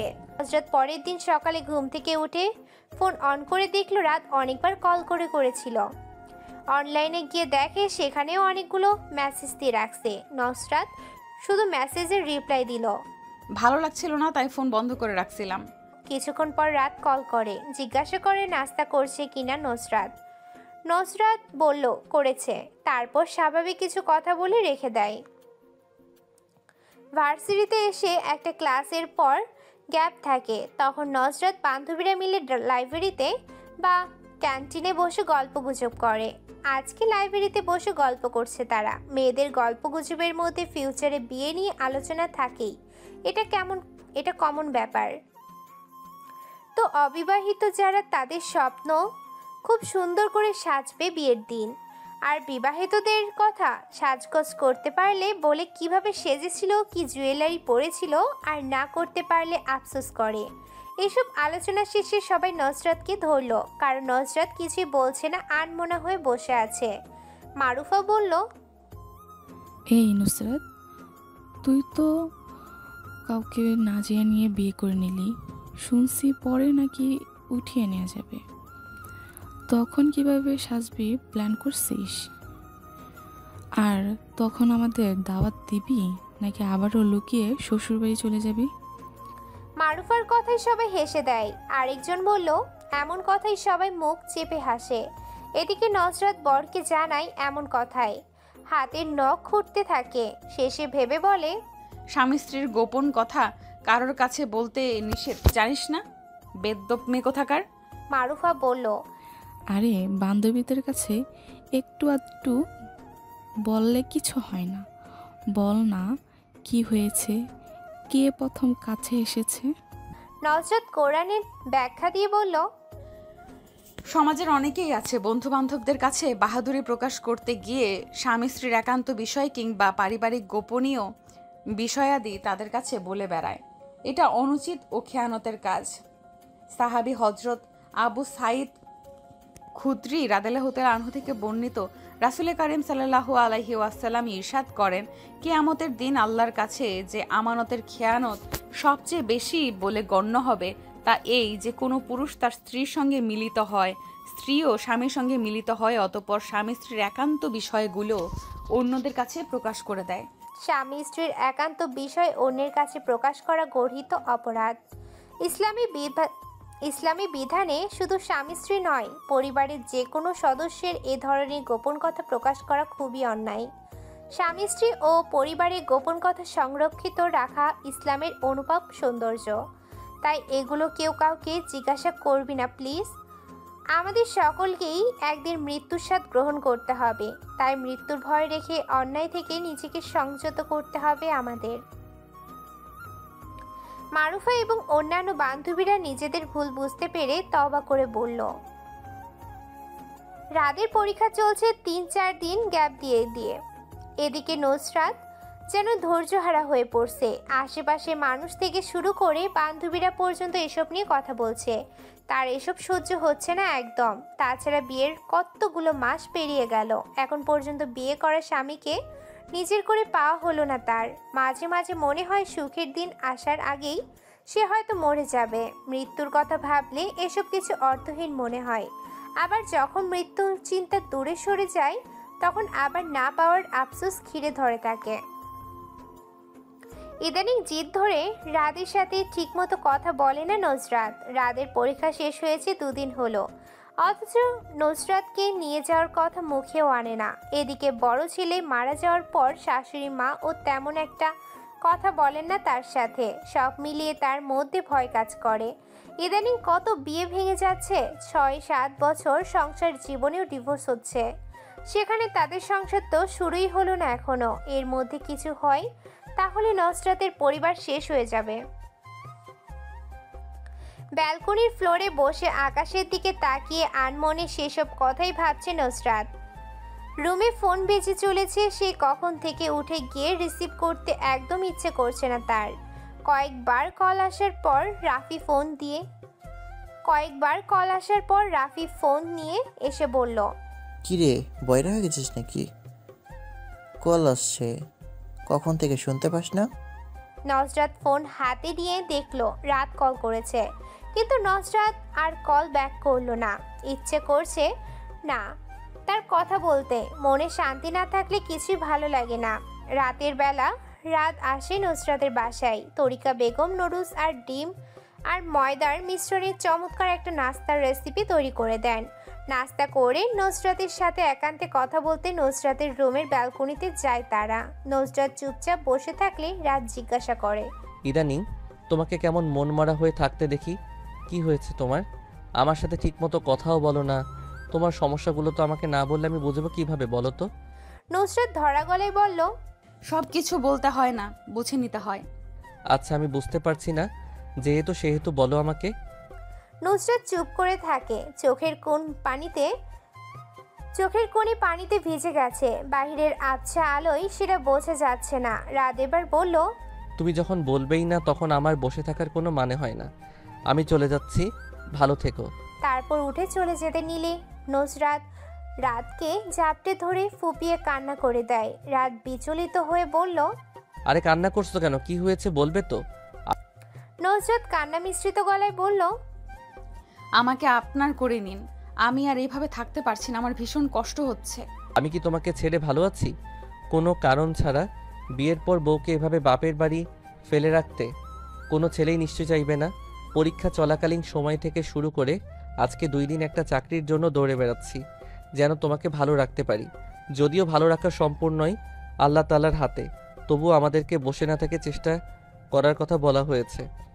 তার উপর তোমার মোহরানা এখনো পরিশোধ করতে পারছি না আমি। ইদানিং নিজেকে খুব ব্যর্থ মনে হয়।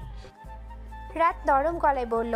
নুসরাত ভাঙা গলায় বলল, তোমার মোহরানা দিতে হবে না, মোহরানা মাফ করে দিচ্ছি আমি। তবু আমি তোমার কাছে থাকতে চাই। আশেপাশের মানুষ খারাপ মন্তব্য করে, যেগুলো আমার একদম সহ্য হয় না। মন খারাপ হয়, ভীষণ কান্না আসে। এখন সব কিছু ছেড়ে কোথাও একটা চলে যেতে ইচ্ছে করে, যেখানে কোনো দুঃখ কষ্ট আমাকে ছুঁতে পারবে না। তাছাড়া বিয়ের পর থেকে সারাক্ষণ আপনার কথা মনে পড়ে। আপনার সঙ্গে একান্তে সময় কাটাতে ইচ্ছে করে। আপনার প্রতি মাথা রেখে রাত পার করে দিতে ইচ্ছে করে। রাত ক্ষীণ একটু হেসে বলল, ওই দিন রাতে তোমার সাথে কথা বলতে পারিনি বলে সারা রাত ছটফট করে ঘুমাতে পারিনি। কেন জানো? কারণ তোমাকে আমি নিজের থেকেও বেশি ভালোবাসি। তোমার সাথে কথা বলতে না পারলে কেমন যেন অস্থির লাগে। আশেপাশে সব কিছু মূল্য থাকে না আমার কাছে। তখন শুধু মনে হয় তুমি আমার সব কিছু। শরীর তখন কেমন যেন খারাপ লাগে, মনে হয় তোমাকে পেলেই ভালো হয়ে যাবে।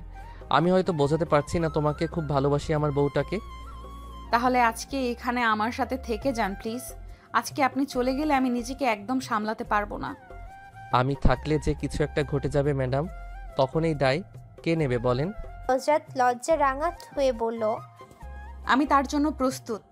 আমি চাই আজ ভিন্ন কিছু ঘটুক। ভিন্ন ভালো লাগায় ভেসে যেতে চাই আপনার হাত ধরে। নিয়ে যাবেন আমাকে? ভেবে বলছো তো? পরে আবার আমাকে দোষ দেবে না তো? একদম না। রাত 11টা বেজে 35 মিনিট। রাত 11টা বেজে 35 মিনিট। দরজায় নক করে রাফি আর বলে, এই আপু, খাবার খেতে আই। আমুক খাবার বেড়ে বসে আছেন সেই কখন থেকে। তোরা না আসা পর্যন্ত আমাকেও খেতে দিচ্ছে না। এদিকে খিদায় আমার পেট ডাকাডাকি শুরু করে দিয়েছে। নজরাত আর রাত হাসি দিয়ে একজন আরেকজনকে ছেড়ে দাঁড়ায়।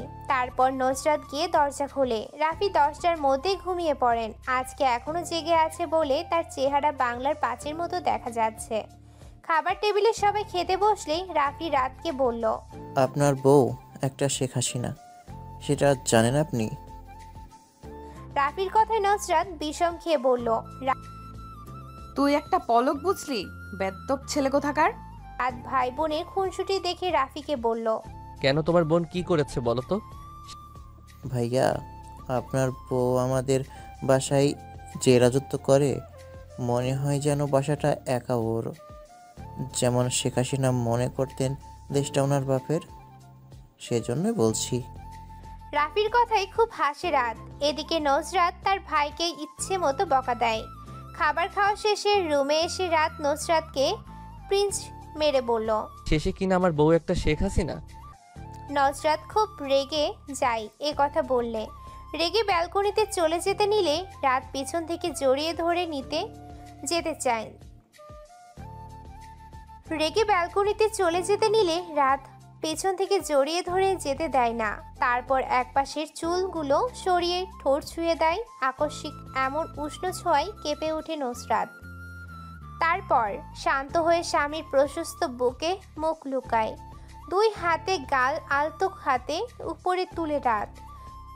নজরাত লজ্জাবতী পাতার মতো মিয়ে যায়, কিছুতেই তাকিয়ে থাকতে পারে না। রাত মুচকি হেসে তার ঠোঁট জোড়া নিজের আয়ত্তে দখল করে নেয়। তারপর দুজন দুজনের স্পর্শে হারিয়ে যায় বহুদূর। 1 সপ্তাহ পর পরিবারকে নিয়ে এসে নসরাতকে নিজের বাসায় নিয়ে যায় রাত। এক বন্ধুর থেকে টাকা ধার করে নসরাতের মোহরানার টাকা পরিশোধ করে, কিন্তু নসরাতকে বলে না। আপাতত ছোট একটা কোম্পানিতে চাকরি নিয়ে সরকারির জন্য চেষ্টা করে যাচ্ছে রাত। শুরু হয় তাদের নতুন সংসার জীবন। নজরাত সবার সাথে মিলেমিশে থাকতে আপ্রাণ চেষ্টা করে চলে। শ্বশুর বাড়িতে মেয়েদের এই এক যুদ্ধ বলে চলে। যদিও ভাগ্য গুণে নজরাত তার শ্বশুরবাড়ির লোকজন ভালো পেয়েছে, তারাও মিলেমিশে কাজে সব কিছুতেই সাহায্য করে তাকে। চৈতির সাথেও খুব সুন্দর মিলেমিশে থাকে। নজরাত ছাড়া চৈতির কখন কি প্রয়োজন সব কিছুর খেয়াল রাখে। চৈতির জন্য ভীষণ মায়া হয় মেয়েটার। মাঝে মাঝে চৈতির জায়গায় নিজেকে ভাবলে কষ্টের চোখে পানি চলে আসে। স্বামী ছাড়া একটা নারী কতটা অসহায় তা চৈতিকে দেখে বুঝতে পারে নজরাত। তাই সবসময় চেষ্টা করে চৈতিকে একটু ভালো রাখার। 1 বছর পর চৈতির বাবা মা এতদিনে তাকে মেনে নিয়ে তাদের সাথে নিয়ে যেতে চাইলে লিপি বেগম দিতে অমত করলে ফারুক সাহেব বুঝিয়ে বলেন, তুমি যতই আদর যত্ন করো না কেন, এই সময় তো পার করে এসেছো। জানোই তো মেয়েরা এই সময় মায়ের কাছে থাকতে বেশি স্বাচ্ছন্দ্য বোধ করে। এখন তুমি যেতে না দিলে মেয়েটার মন খারাপ হবে। তাই তুমি আর অমত করো না, যেতে দাও। লিপি বেগম হয়তো বুঝতে পারলেন, তাই যেতে দিলেন। তবুও তার দুশ্চিন্তা হয়, যদি চৈতির বাবা মা তাকে দ্বিতীয় বিয়ে দিতে চান তাহলে তার নাতনির যে অবহেলা হবে। আর এটা লিপি বেগম একদম মানতে পারবেন না। এমনিতেই মেয়েটার বাবা নেই, এখন যদি মাকেও হারায় তাহলে মেয়েটা যে পুরোপুরি অনাথ হয়ে যাবে। তাই তিনি ভয় পান চৈতিকে বাপের বাড়ি যেতে দিতে। একদিন নজরাত চৈতির মেয়ে তাইবাকে নিয়ে আদর করছে, আর তাইবা ছোট্ট ঠোঁট প্রসারিত করে হাসছে। রাত তাইবার গাল ছুঁয়ে দিয়ে বলে, আমাদেরও এমন একটা ছোট্ট মেয়ে বাবু চাই। নজরাত মুচকি হাসি দিয়ে বলে, আমারও খুব ইচ্ছা, তাই এবার মতোই একটা ফুটফুটে মেয়ে বাবুর। 1 মাস হলো নজরাত জানতে পারে সে প্রেগনেন্ট। তাই রাত চিন্তিত হয়ে বলল, আচ্ছা, এই শরীরে তুমি পরীক্ষাগুলো দিতে পারবে? 3 মাস তো ফুল রেস্টে থাকতে হয়। উত্তরে নজরাত বলে, পারবো ইনশাল্লাহ। পড়াশোনাটা আমি শেষ করতে চাই, প্লিজ আপনি নিষেধ করবেন না। আমি কি একবারও নিষেধ করেছি? এখন তোমার শরীরের কথা ভেবে বলেছি। নজরাতের এবার 3য় বর্ষের ফাইনাল পরীক্ষা শুরু হতে যাচ্ছে, তাই রাত তাকে তার মায়ের কাছে নিয়ে আসে। যতই হোক শ্বশুরবাড়িতে টুকটাক কাজ না করে বসে থাকা যায় না, এতে নিজের কাছেই খারাপ লাগে। তাছাড়া নজরাতের এখন রেস্টে থাকা উচিত। সবকিছু মিলিয়ে রাত নজরাতকে তার মায়ের কাছে নিয়ে আসে। তাছাড়া রাত অফিস শেষ করে রাতে তার বউয়ের কাছে চলে আসে।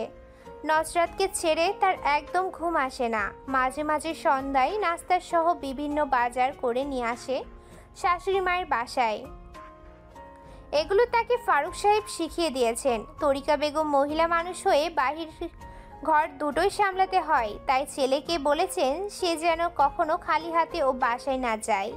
বাবার কথায় তার উপর শ্রদ্ধায় বুক আনন্দে ভরে যায় রাদের। তাদের বাবা সবসময় চেষ্টা করেছেন ভালো শিক্ষা দেওয়ার এবং তারাও মেনে চলেছে বরাবর।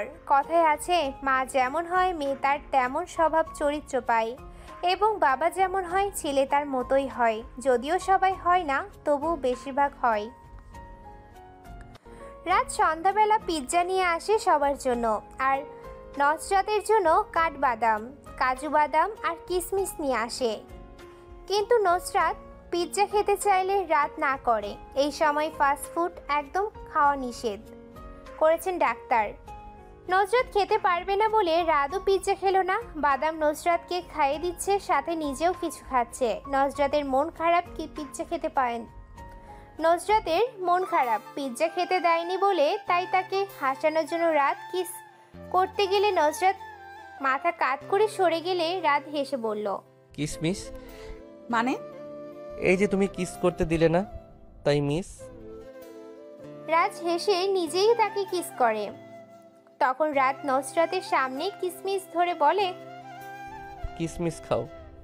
নসরাত খেয়ে রাদের বুকে নিজেকে লেপ্টে রাখে আর তাদের বেবিদের নিয়ে বিভিন্ন প্ল্যান করে।